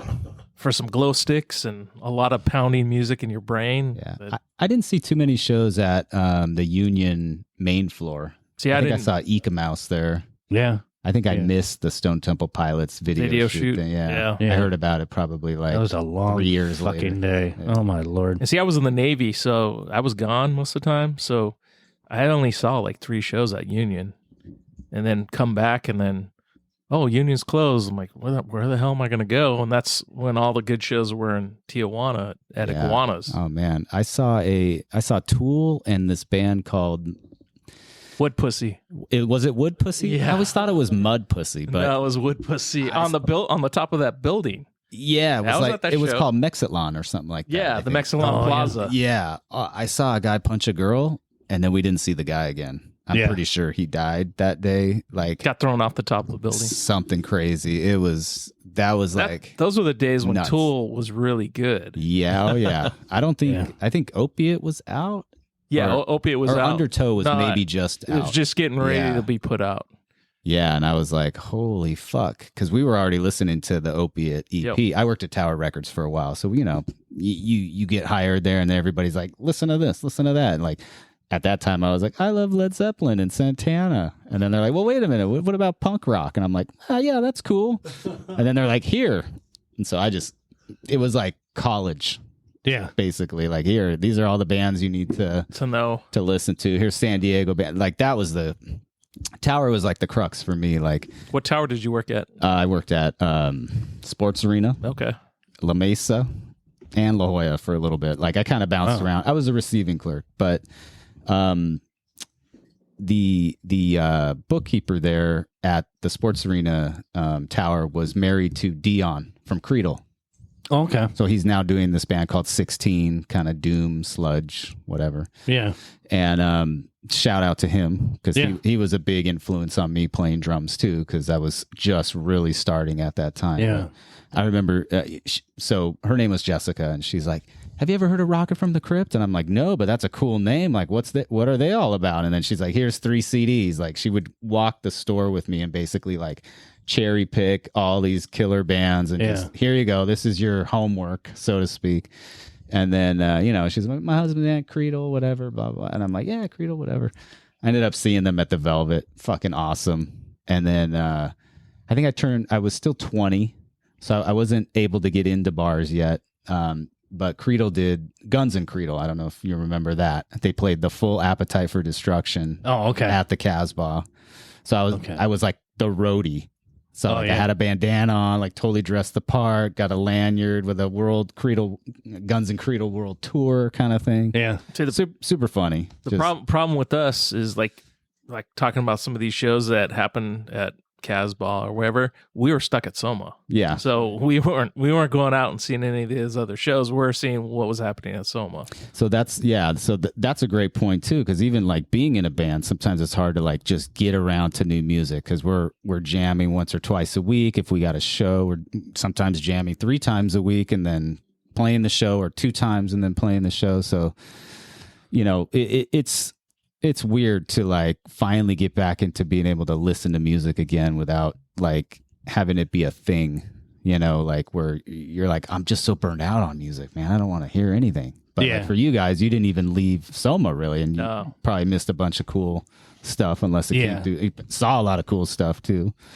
But it was, for me, realistically, whenever we were like really in the club, that's all I did. I mean, 24/7. I was always on call. Yeah. And I was working 7 days a week. Sometimes I'd just go to the club to, replace a toilet or paint one of the walls or whatever needed to be. I mean, literally whatever needed to be done within my scope. Put up masonite so that when the kids go by and they punch in the graffiti hall, I'd hear a yipe and go, "You just tried to punch the wall, motherfucker." That's 1/4-inch masonite, and I put it at the slick side out. Oh shit! Because I knew the tricks. Because I have to replace all this shit. Yeah. But it was, to be so encompassed, and then everything that I did, I would look through the reader and other things to try to find out. Yeah. And one of the reasons for actually starting this podcast is, for one, so I don't have to do a book, but to tell the other story, because there was the bar story, Rocket from the Crypt and Creedle and all those bands, and that whole scene, and it was so huge, and it just seemed larger than life whenever we would have one of those bands actually play for us. It was like, wow. For me, I'm thinking these are the guys, like Fishwife. Yeah. Yeah. And which is funny, we were just talking about Ryan. My wife had seen Ryan today, and we still see him around here. And then what other bands were back then? Sub Society. A lot of those bands wouldn't play Soma. Yeah. They were anti-Soma. That's what I was thinking. Those two scenes kind of simultaneously. Oh, and yeah. what's weird was, a lot of those Casbah bands got signed, but they didn't go anywhere. Yeah, Rust. Where all Was the the first Soma one. bands I that got remember Rust. signed went Yeah. places, I think I saw Rust at Platinum Soma, Records. and it was a pretty low turnout. Yeah, and that made it even more impacted. But we would, Len would deal with them more. I would try to be like, look, you just got to do this and that, because I was that guy. Yeah. I could talk to Daryl from Meat Wagon one way, but then when I'm talking to, Matty from Fishwife, it was different, because I looked up to him as they were just a different level. They were, I was a punk rocker, and they were, established. And now if I see Matt, it's nothing, but I still, in a way, I still kind of do look up to those guys, because I still feel like I'm that guy. And that's partially because of the way that I've just seen and kind of treated me. I feel that way too. They were all those bands were a huge inspiration on me. Like, they made it to this level, but it was more so the music. But then, you watch the trajectory of them, like, Casbah, Friday, Saturday night, two like Lucy's for Coat, any of those reunion shows, we were there. Yeah. We were watching Charlie wring his fucking shirt out on stage and just going, that's fucking awesome. Yeah. Like, and we were already playing at that time. And we're like, this is why we got to keep doing it. Like, they're doing it. Other bands are doing it. But I don't think, I know for me, I don't know about these guys, but I'm still inspired by that 90s music scene that was in San Diego. Well, that was our scene. Well, that was us. Well, it was such a cool thing too. Glenn, you mentioned being in the Navy, and I was in the Navy also. And one of the things I thought was such a trip, you're talking about when you meet someone, it's like, oh, you got to listen to this. The guys I met in the Navy, they didn't have any cool stuff, because they were all from the country, right? states. Exactly. And it's like, I'm like, oh man, I went and saw these guys. And I was like, and they had nothing to offer. And it's like, it gave me this feeling that we're from such a cool place that you could pretty much go any weekend. There was at least 4 or 5 places you go and you're going to see something cool. And it's still inspiring to this day. Well, for me, it was like torture, because I was under 21 and most of those bands were playing bars, not Soma. Yep. Yeah. But I still saw great shows at Soma. That's why I went there. I was like, well, shit, I can't go there. I'm going to have to go here. They were loyal to Tim and the Casbah or those scenes, and they hated Soma. Yeah. They just hated it. But I discovered Fishwife at Soma. Oh, really? Yeah, the one downtown on Market Street. Yeah, I mean, yeah. that's where Fishwife started, as far as I could tell. I mean, Yeah, see, they started. Wait, for me to be able to get that was like, okay, this is, because there's also the other scene was the UCSD scene. So anyone that played the Che was that more grittier, and then it turned into heroin and wine rock or whatever they are. But the Triton, that's where, because of what I was doing with the bands, and the Ninth gave me some credibility. So like Sub Society, DDA ended up being he's the drummer. He ended up being my roommate for a while and did a lot of my piercings. And we still kind of talk every now and again, but there was Sub Society, and I'm trying to remember A Miniature, Fluff. Inch. left back then, and Inch eventually Yeah. came out, with Stymie, and so that was a completely different crowd. Like I went to a private party. Let's see, Dave Smalley, Milo, and Scott all sang, doing all songs. And then I saw I don't know if that was a private party or not, but to be able to see all three of those guys doing, all the songs was just like, what the fuck? This is incredible. But there was what is that band? Jerry was a race car driver. Primus. Yeah. That was a private party. I don't remember if the other guys played in that, but seeing that there and just the scene there was so much different. And it was different from anything I was trying to do at Soma. But that was in the early days where I still could kind of go out, and I didn't really have my life set out to where I couldn't do anything other than Soma. And then, so I never really went to the Casbah back then, I didn't really go to many bars, so that was kind of the idea of this is something that I kind of want to mimic. And then once we started getting our teeth in and really doing the scene down here, places like Soul Kitchen, and then Ezod when he had his place over here. Showcase.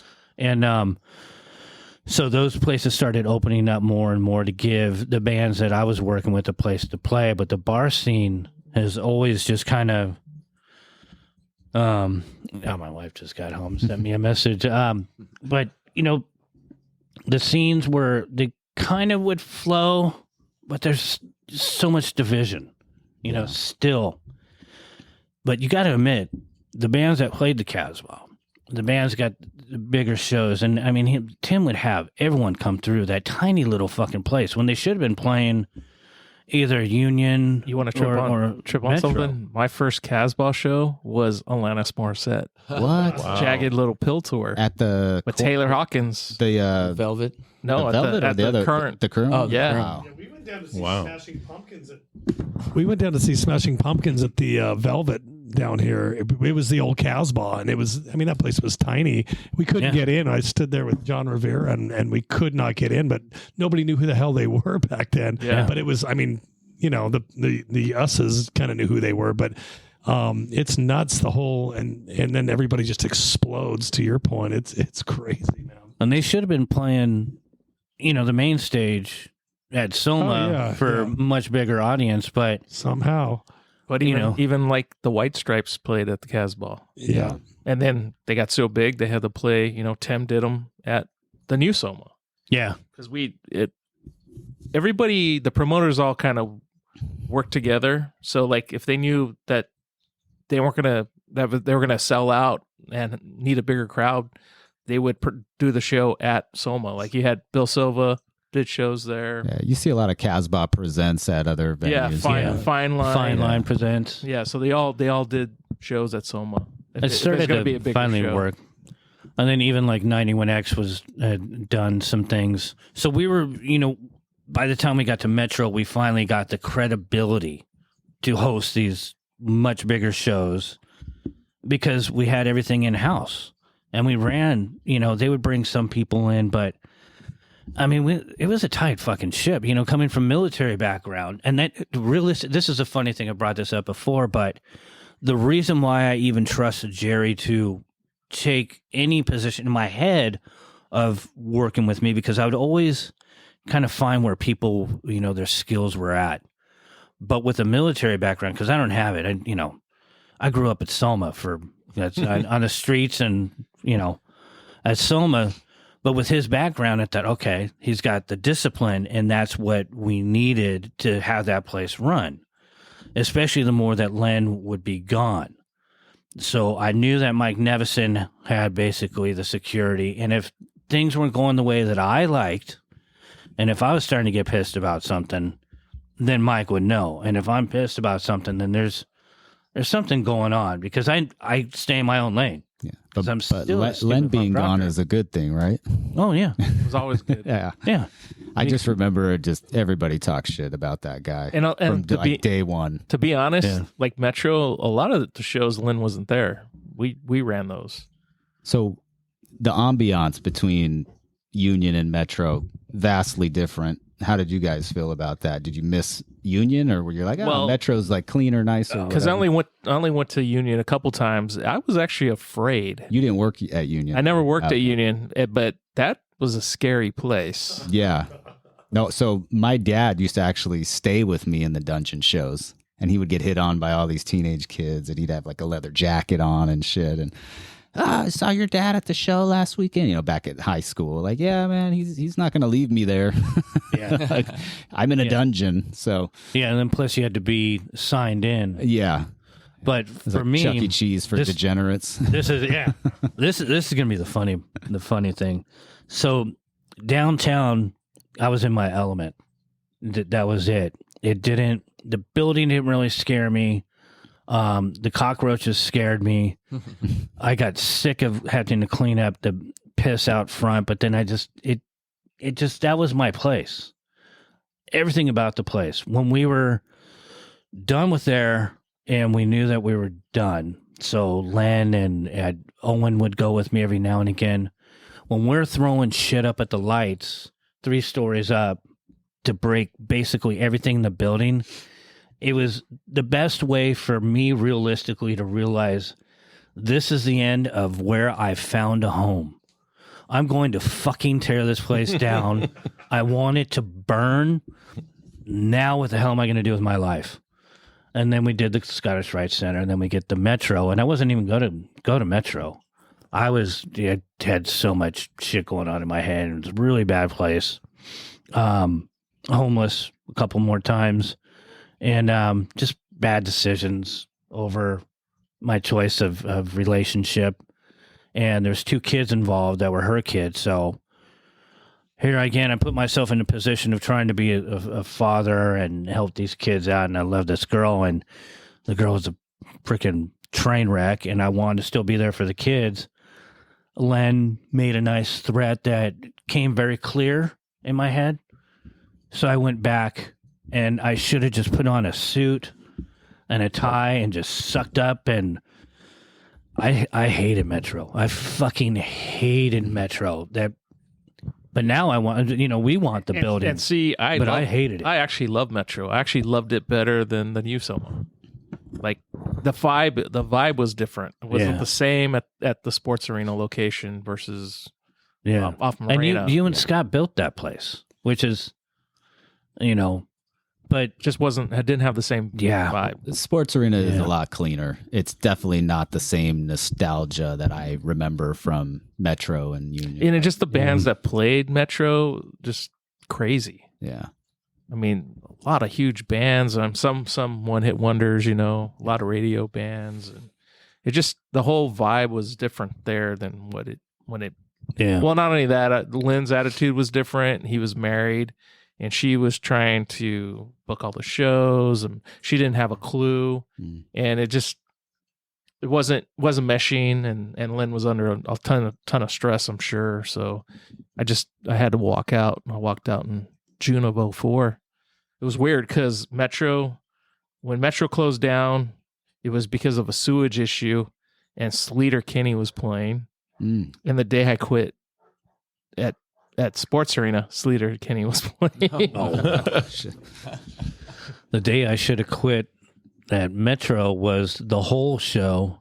Yeah, when we had sewage problems. Were you at that show? Oh yeah, I think it took Courtney over an hour to come out on stage. Yeah, Veruca Salt opened. I guess I scared her as well. And Drew Barrymore was backstage. I remember her in the crowd actually hanging out. She was dating. She looked like Eric, shit. the guitar player. Oh yeah. She just looked like a little pixie chick, and everyone's like, "Ooh, Drew Barrymore." I'm like, She was so strung out that show. Really? Yeah. Which one? Both or? You got the whole show. The main thing that I remember about the whole show I don't remember is Drew being at any other shows. I just remember that. No, one. that's the only one. Yeah, that I remember. But I remember the women's bathroom overflowing, and guess who was cleaning that up? I'm not even going to raise my hand because we're on podcast. Well, Metro had that longer hallway too, right? Like it had kind of like an auxiliary hangout. It would go around a merch. the merch area, right, which was the side stage. So we'd go around that to the bathrooms to the back where the soda bar was.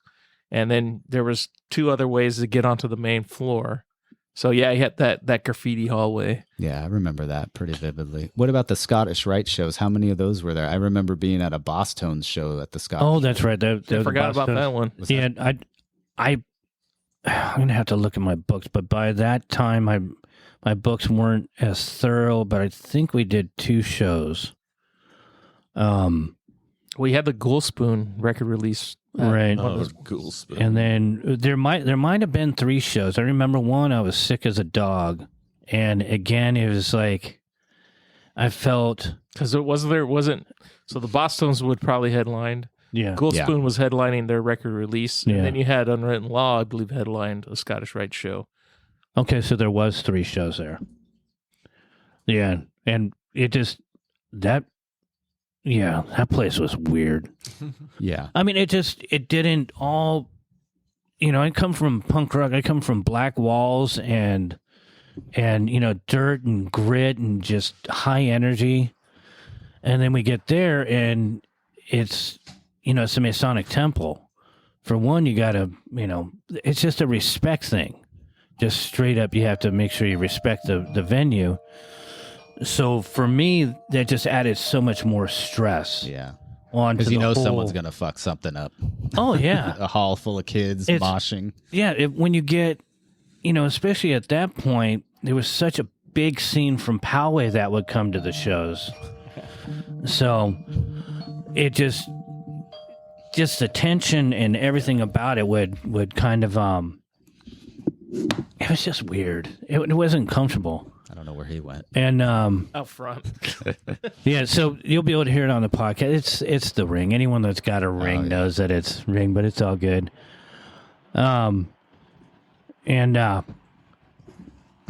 So God, I'm gonna have to find the.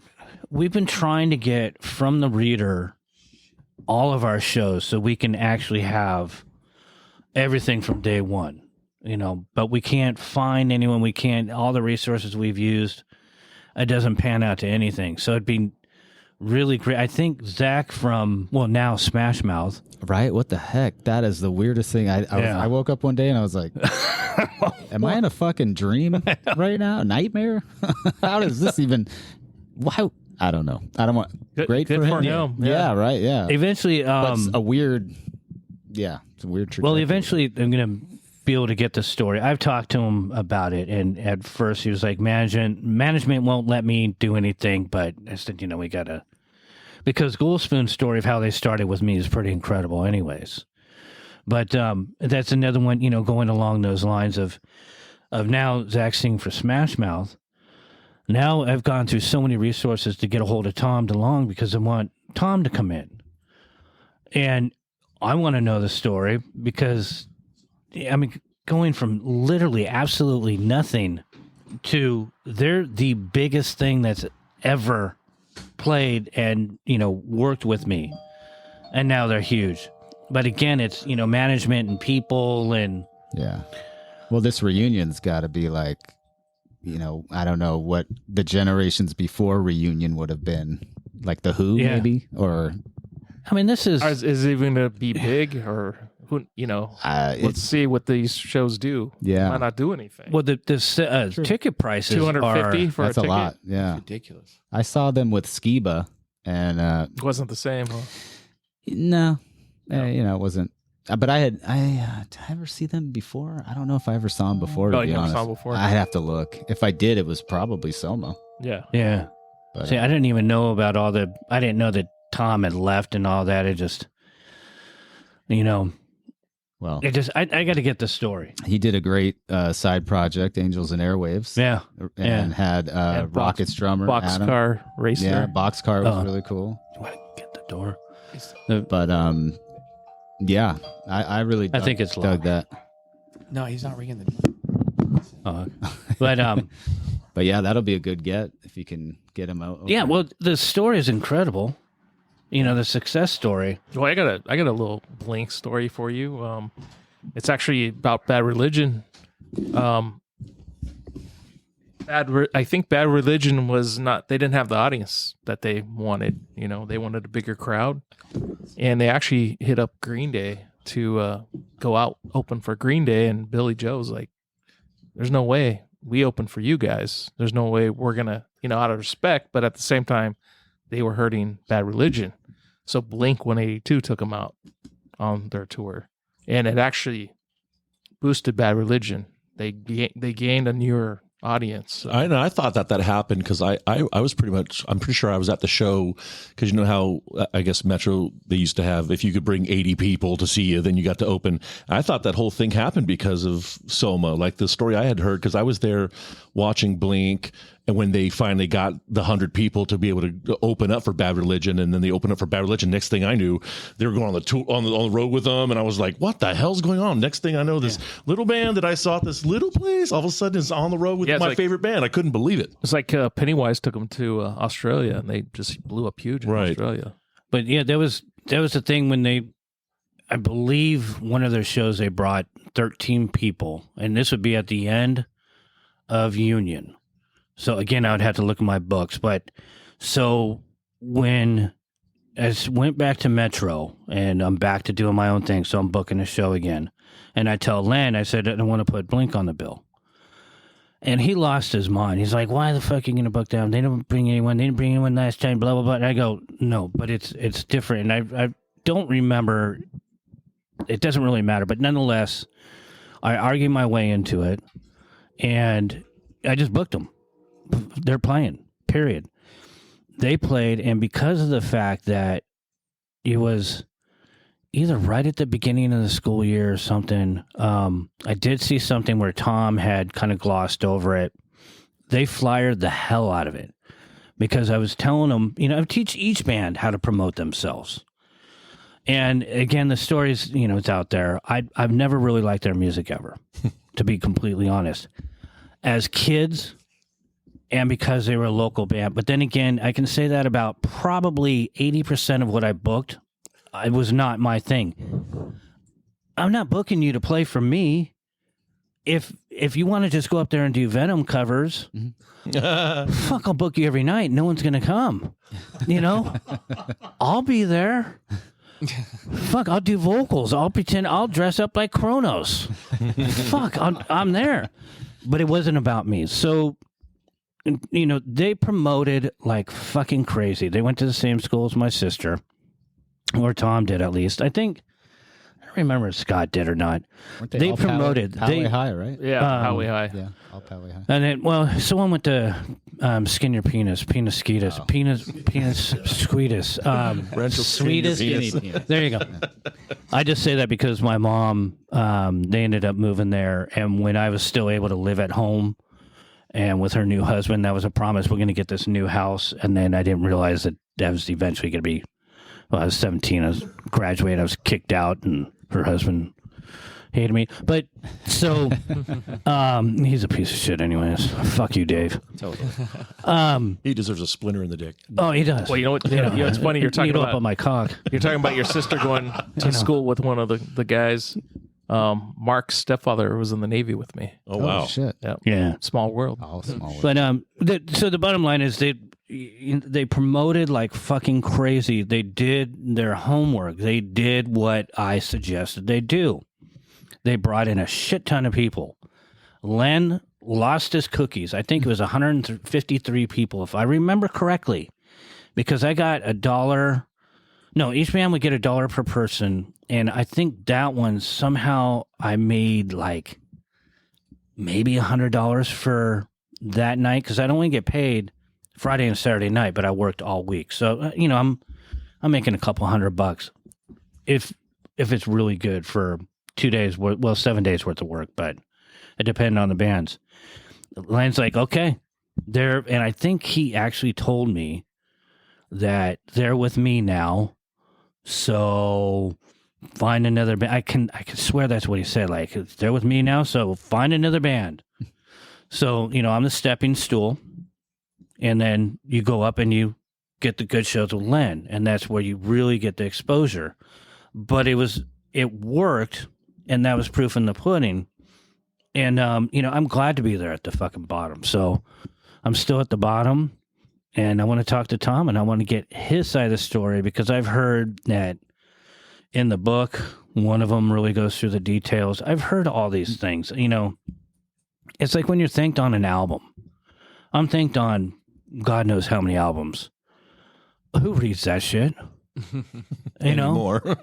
Well, first you got to get an album, but it doesn't really matter. So I want to sit and talk with them. I want the story.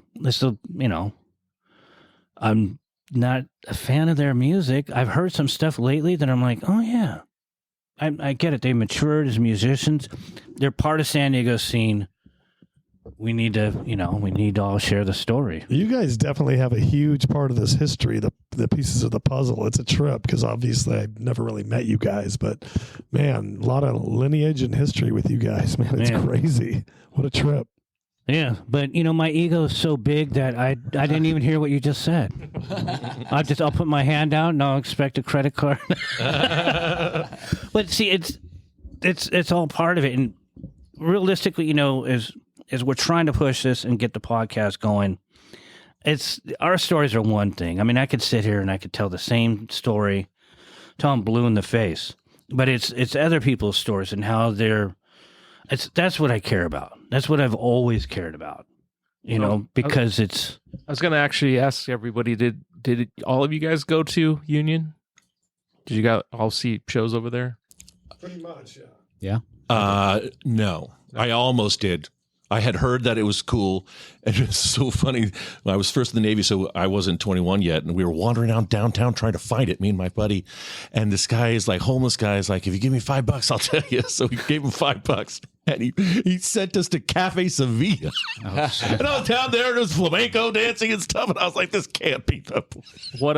So what show were you trying to get to? No, I was just trying to go. I was somewhere. new, so I was just trying to go somewhere where we could see some bands. And then we found out that they had moved. Actually, I think I might have been a little bit late, so they had moved. That was like mid or early '94. Yeah, you're right. So, but then the scariest moment of my life was at the Soma Metro when Korn played. I had never been in an area that was so packed full of people where the pit was the entire building. Like, and I had heard them, and I didn't really know how big they were. And we were there, and I was like, "Oh my god, there's a lot of people here." Were they headlining that? Yeah. show? Was that the one with all the dolls on the? No, it was before that. It was like they were still pretty new, and I didn't know that there was going to be that many people who knew who they were. And so every place I had been up to that point had only been these little small isolated pits. But when they are you ready? The entire place was just boom, boom, boom, and I was like, "Oh my gosh!" There's the day I got out of the Navy was we're doing a Korn show, and it was with Limp Bizkit opening at Metro. Okay, yeah, that was not the one. It was probably raining, right? Because whenever fucking Jonathan would come down, this is a long time joke, and it's boring Jerry at this point, I'm sure. But we were sitting out back because when they used to play like Dream Street, and they played with like Gold Spoon and stuff. So when they really started to get big, They played the side stage. and it would be raining so many times when they play. So I just told him, I go, "You guys brought the rain. It's because you're from L.A." Bakersfield. I know, but still, because I'm playing everything on L.A. Because I still, to this day, will say You always say that LA. San Diego's, the bastard child of L.A. as far as the scene, But I think it's so freaking hilarious. And he just looked at me like, What are you talking about? But that was my wit. And back then, before everything started getting really big, I would have time to be able to talk with bands because, you're just creating personal relationships and you try to, people come to your house and they kind of want to, get to know what's going on. And once bands start getting bigger and they're being kind of pigeonholed into what they need to do at each show, it starts to lose a lot of that stuff. So me being in the back the whole freaking time, because I just stayed backstage and I ran everything from back there. I didn't have to go up front. Jerry's up front. Mike's up front.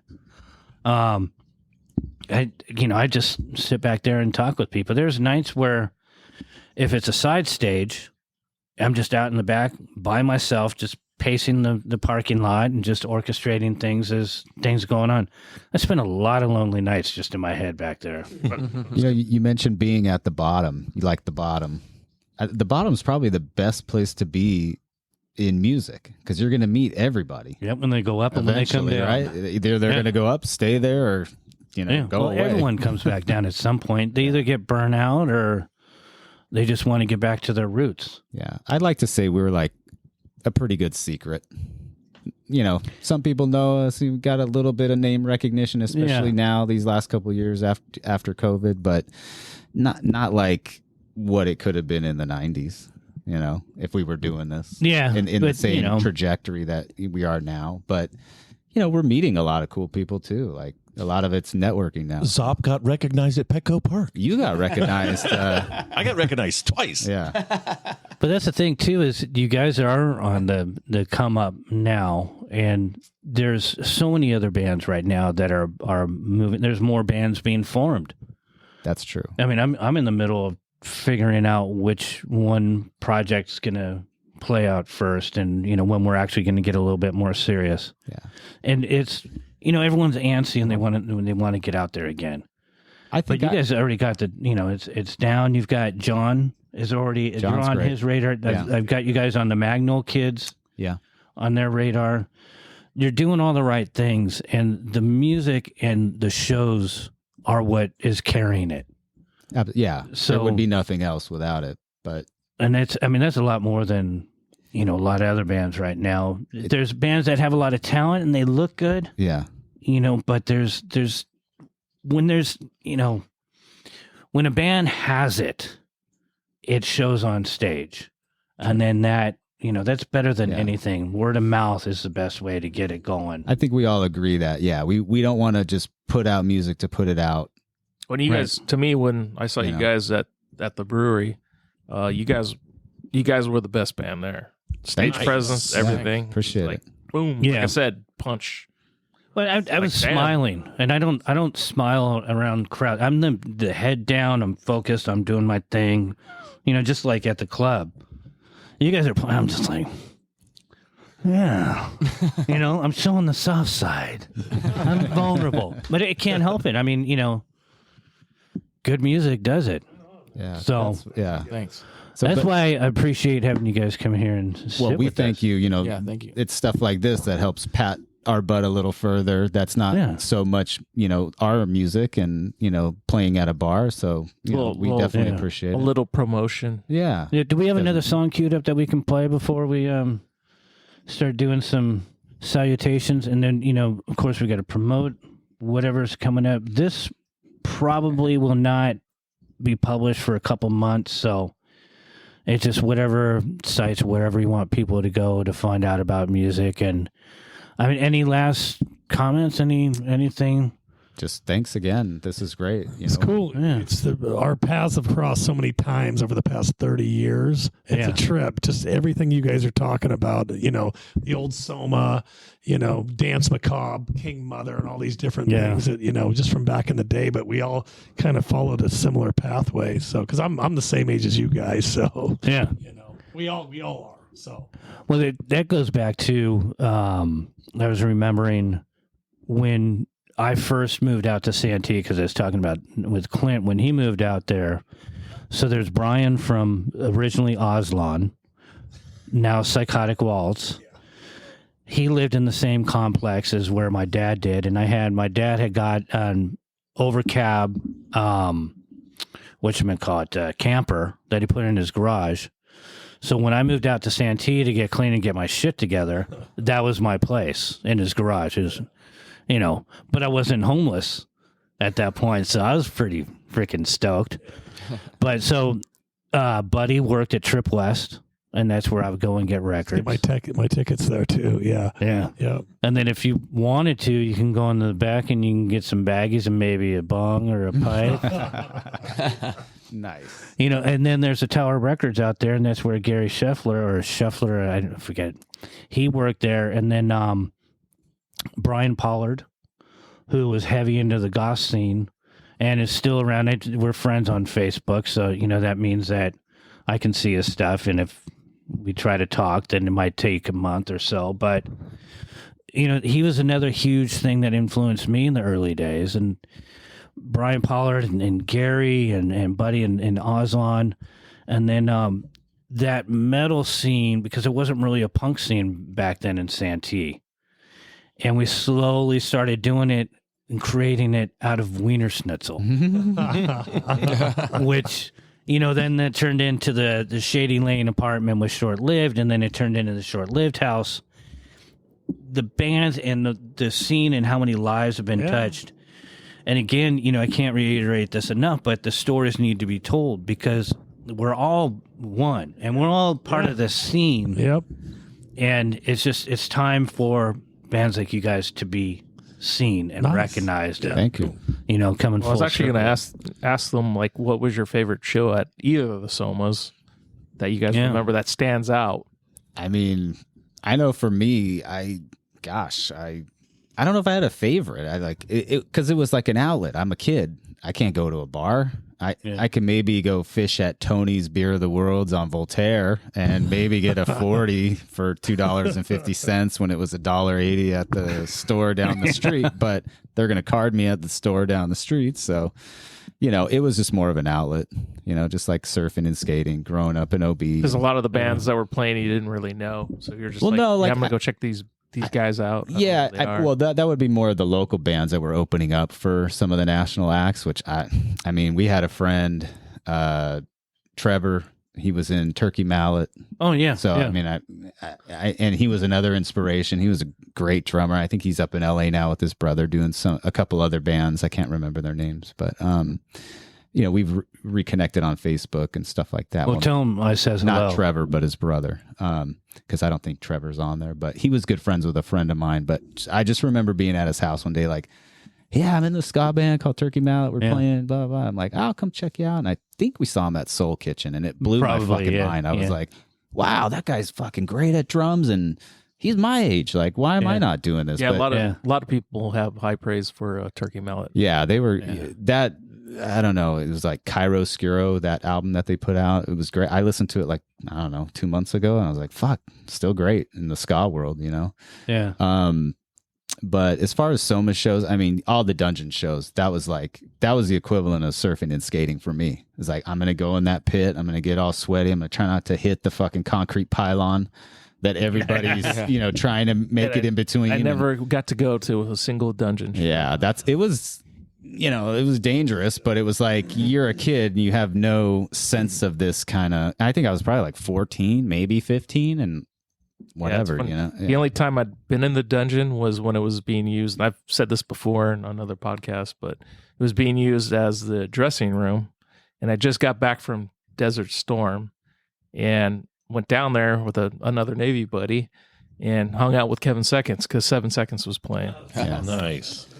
Yeah, as far as and then Lynn came down with I think Misa at the time came down. Who the fuck are these guys in here? Oh, what? Get them out! And Kevin's like, oh no, these guys are cool. Let them hang. Nice. Nice. I think the whole show was pretty rad at Metro, from what I remember. Even having to wait like a while because Courtney was just a mess. She was like tripping because that wasn't long after Cobain killed himself. Right. Okay, I wasn't sure if it was only before or like after. 6 months. Yeah, maybe that's it wasn't why that long after. Maybe that's why it took her a while to get out. But I just remember it was just so great. She had her foot on the fucking monitor. She just still was owning it. And it was like, oh, fuck. Yeah, this is like, so I remember that one pretty vividly. But I think I saw like Sublime, and I want to say No Doubt played there too. Yep. Oh, yeah. They played together. And I love Sublime. Like one of the first bands I was in when I lived on Bacon Street, and we did instrumental funk, punk, and reggae. And we'd have people come up and freestyle rap in our living room. We just played in our living room. Yeah. So like, like DJ Unite, he was our guitar player. And then a buddy of mine from high school named Citron. We lived in the house, and then, that's what we did. We just did house parties. Yeah.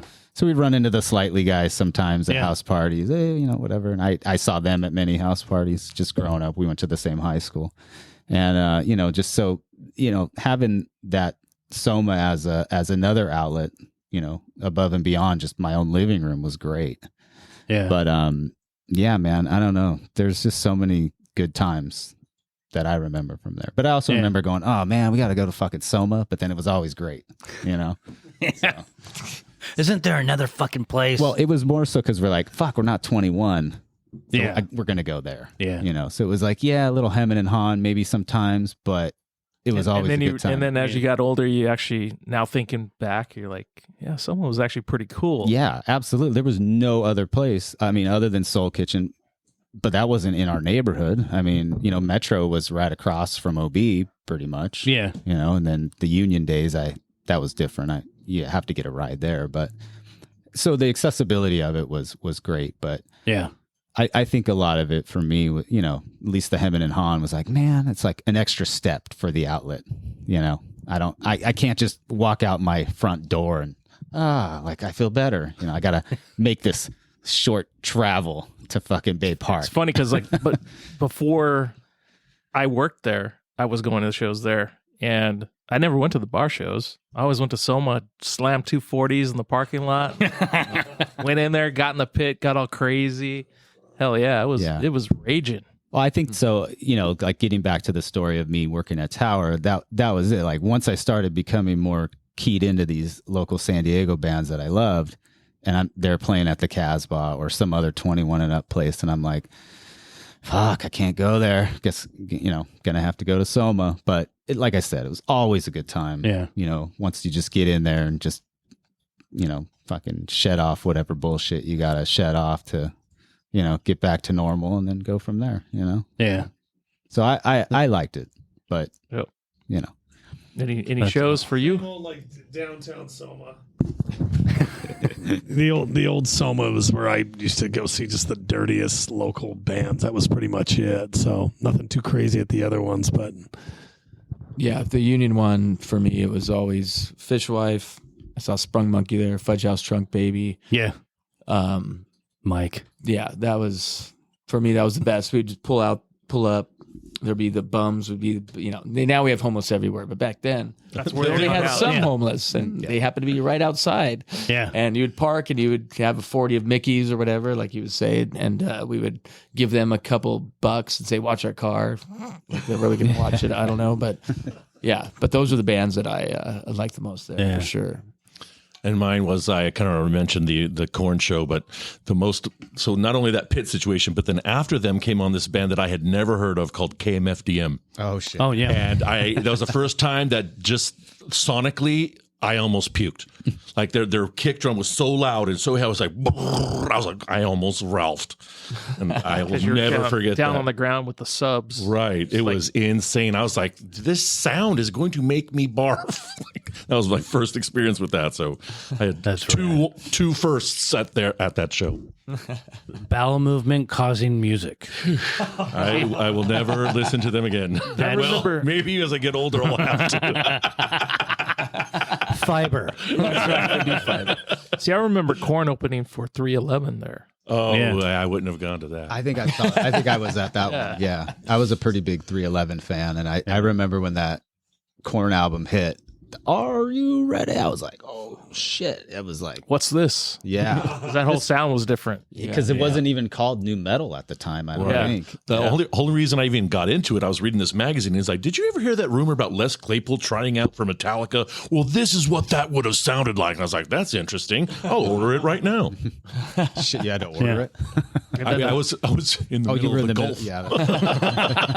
And then those early Deftone shows, like on the side stage, went off too. I Oh, believe yeah. I saw Deftones there Yeah. too. I don't remember if it was Side. Chino jumping into the floor monitors and just crazy. I don't remember if it was Side or Main though. I can't. A lot of this stuff. I have ticket stubs in a box somewhere. I meant to pull them out before I came to kind of like, oh yeah, here we go. Here we go. Right.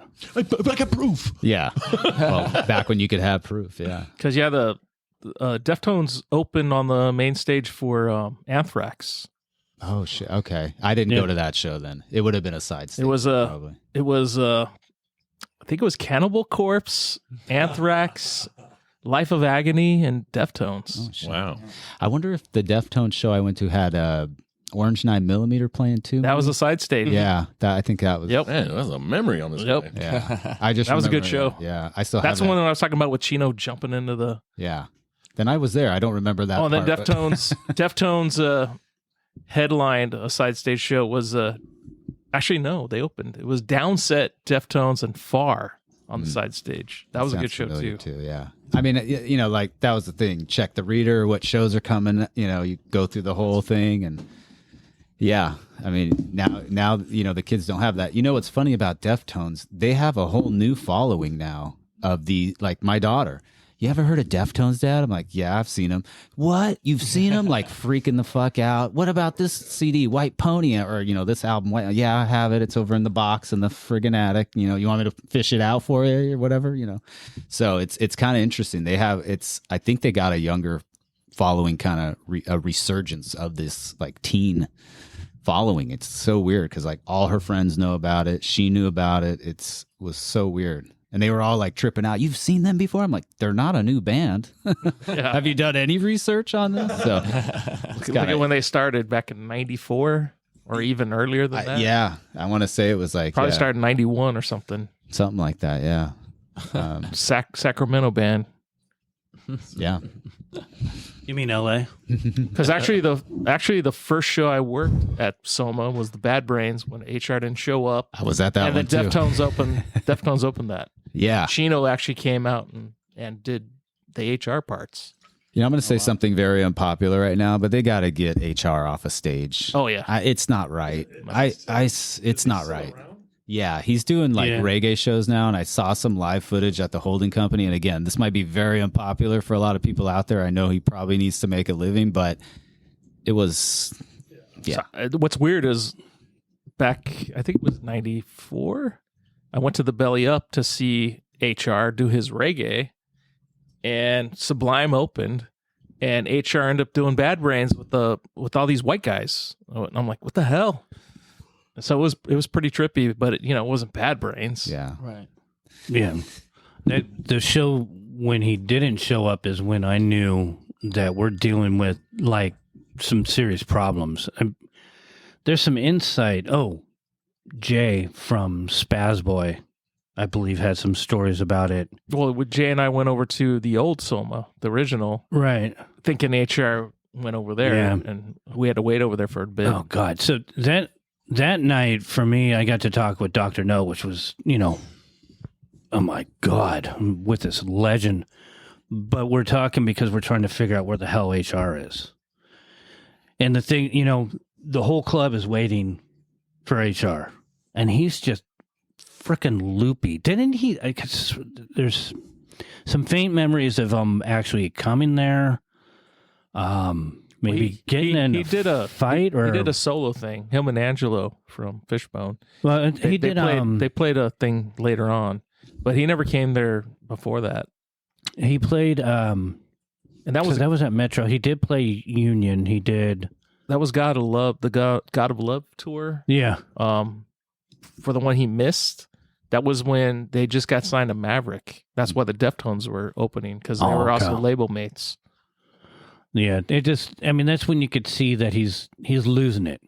He's just rattled. I've hung out with him, and yeah, he's pretty out there. Yeah, I've hung out with some wacky people, but there's a good documentary about that the whole documentary on Bad Brains. How it.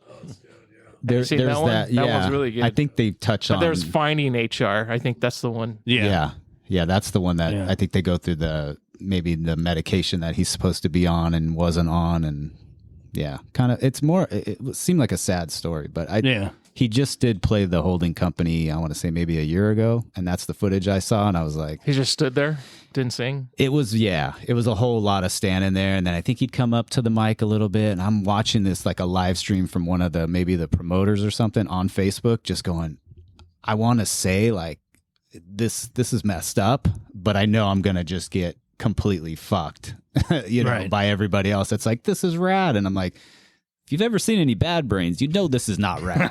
Like, this is like a bummer, like a real bad bummer. Down. Yeah. Like, and it, not that he's not singing. I mean, he has legitimate issues, but just as a fan of his, I was like, if he was in his right mind, he would not be there. If he, couldn't perform in the capacity. I'm not saying he has to perform in the capacity of all of his years in Bad Brains, but I'm just talking about like performing in general. Just sing. Get up to the mic. He don't have to jump around. Yeah, exactly. Or stuff. So he he was kind of hanging in the back by the drum set, and then he'd kind of saunter up a little bit, and I think he'd say a little bit, and then he'd go back, and the guys are still playing, and they're like, fuck, we got to play. Otherwise, we're just looking like shitheads up here. And the thing that sucks for them is they probably lost their guarantee. I have no idea. I think the place was packed, but it was not a good show. No. From what I saw. Well, maybe they didn't, because they lost their guarantee when they played Soma, because HR never showed up, but yet all the other bands played. Yeah. Well, I think they and Bad Brains played. They played a little, but yeah, exactly. I remember that going, oh man, they got to just do. They're doing something. It was Chino singing a couple songs, and then Damien from Daddy Longlegs went up there and didn't Stymie sing a couple, or no? It was Damien and Chino, and that was it. I don't even remember. I just remember thinking this is gonna not go over well. And both of the guys did an awesome job. The songs went off. I don't remember them singing, but I just remember like the band playing, no vocals, and just like going, oh fuck, this guy's really not showing up. That sucks. I was like, this is Hole all over. Bad Brains instrumental. Yeah. I was telling a story about Flipper where they didn't want to go on. I won't go through all the details again, Boris, but that was the first time where it's like the show needs to go on and there's one person that's holding it all back. But there's a whole venue full of people that want their money's worth. And that's the first time I was like, this is not going to go over well. But at Metro, with the size of the audience there, it's like, oh, this really isn't going to go over well. Because that almost happened with Hole.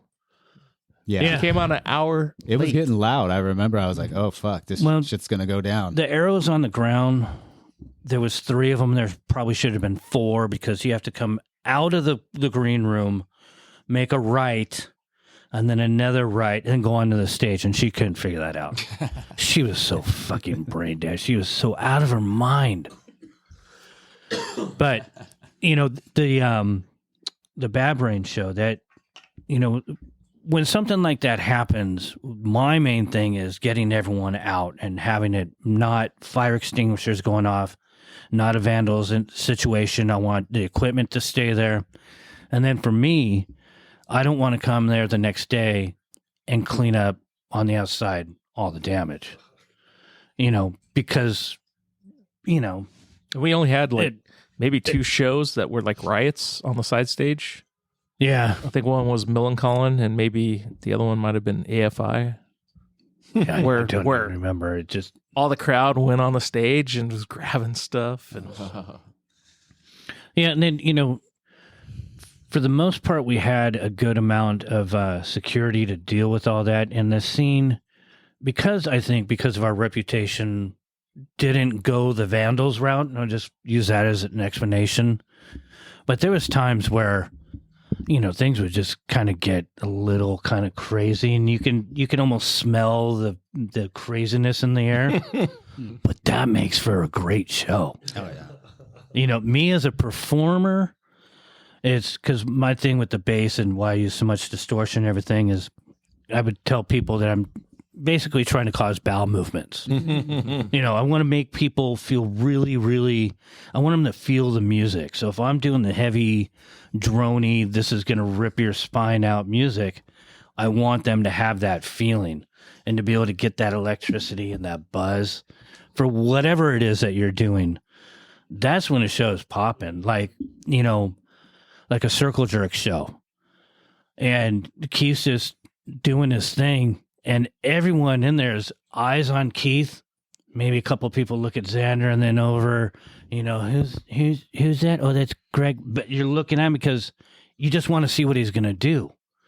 And then that creates such a great, great show. And that's what we didn't get with HR.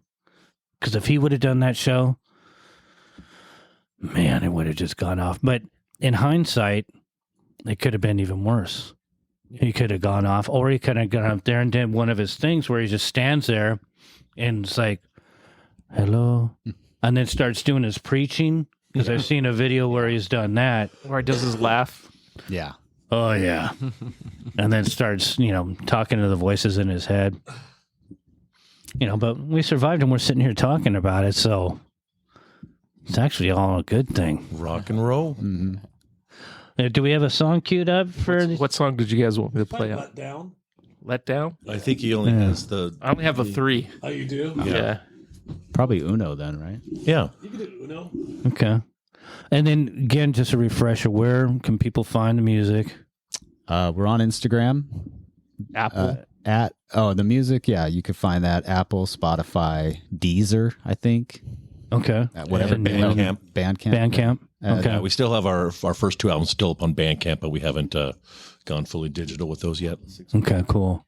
Yeah, Instagram, it's at @the_Calvin619. Facebook is just the Calvins, or I think the Calvins Rock. One of those. But it's basically the Calvins. And, you know, the logo. You see the logo when you know it's you guys. Yeah, Right. there's going to be some sort of something on there. Some skulls maybe, or... Yeah. Something fun. Well, actually, our Facebook is a band photo.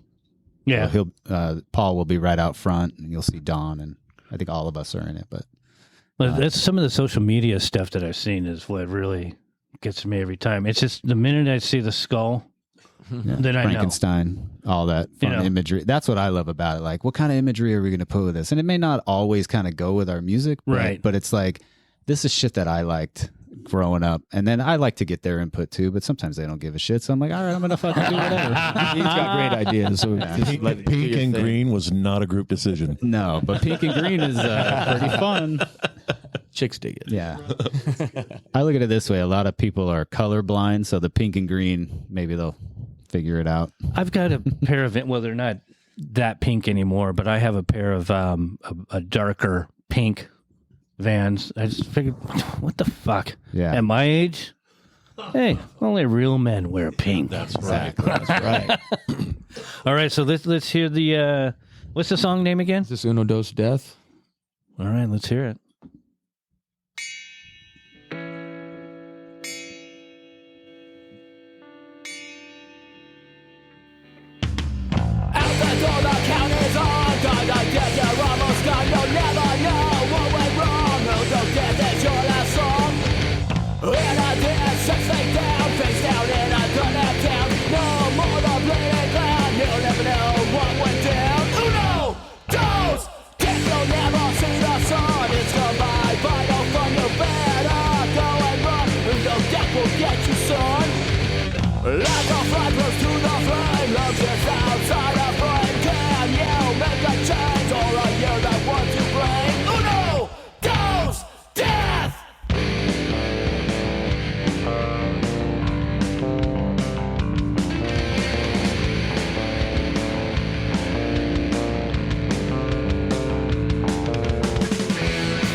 This podcast was recorded at Red Rum Skates. Mixed by me, Jer. Music provided by Breakacre. We appreciate all our listeners and our guests. Please stay tuned until the next one. Have a great one. Bye.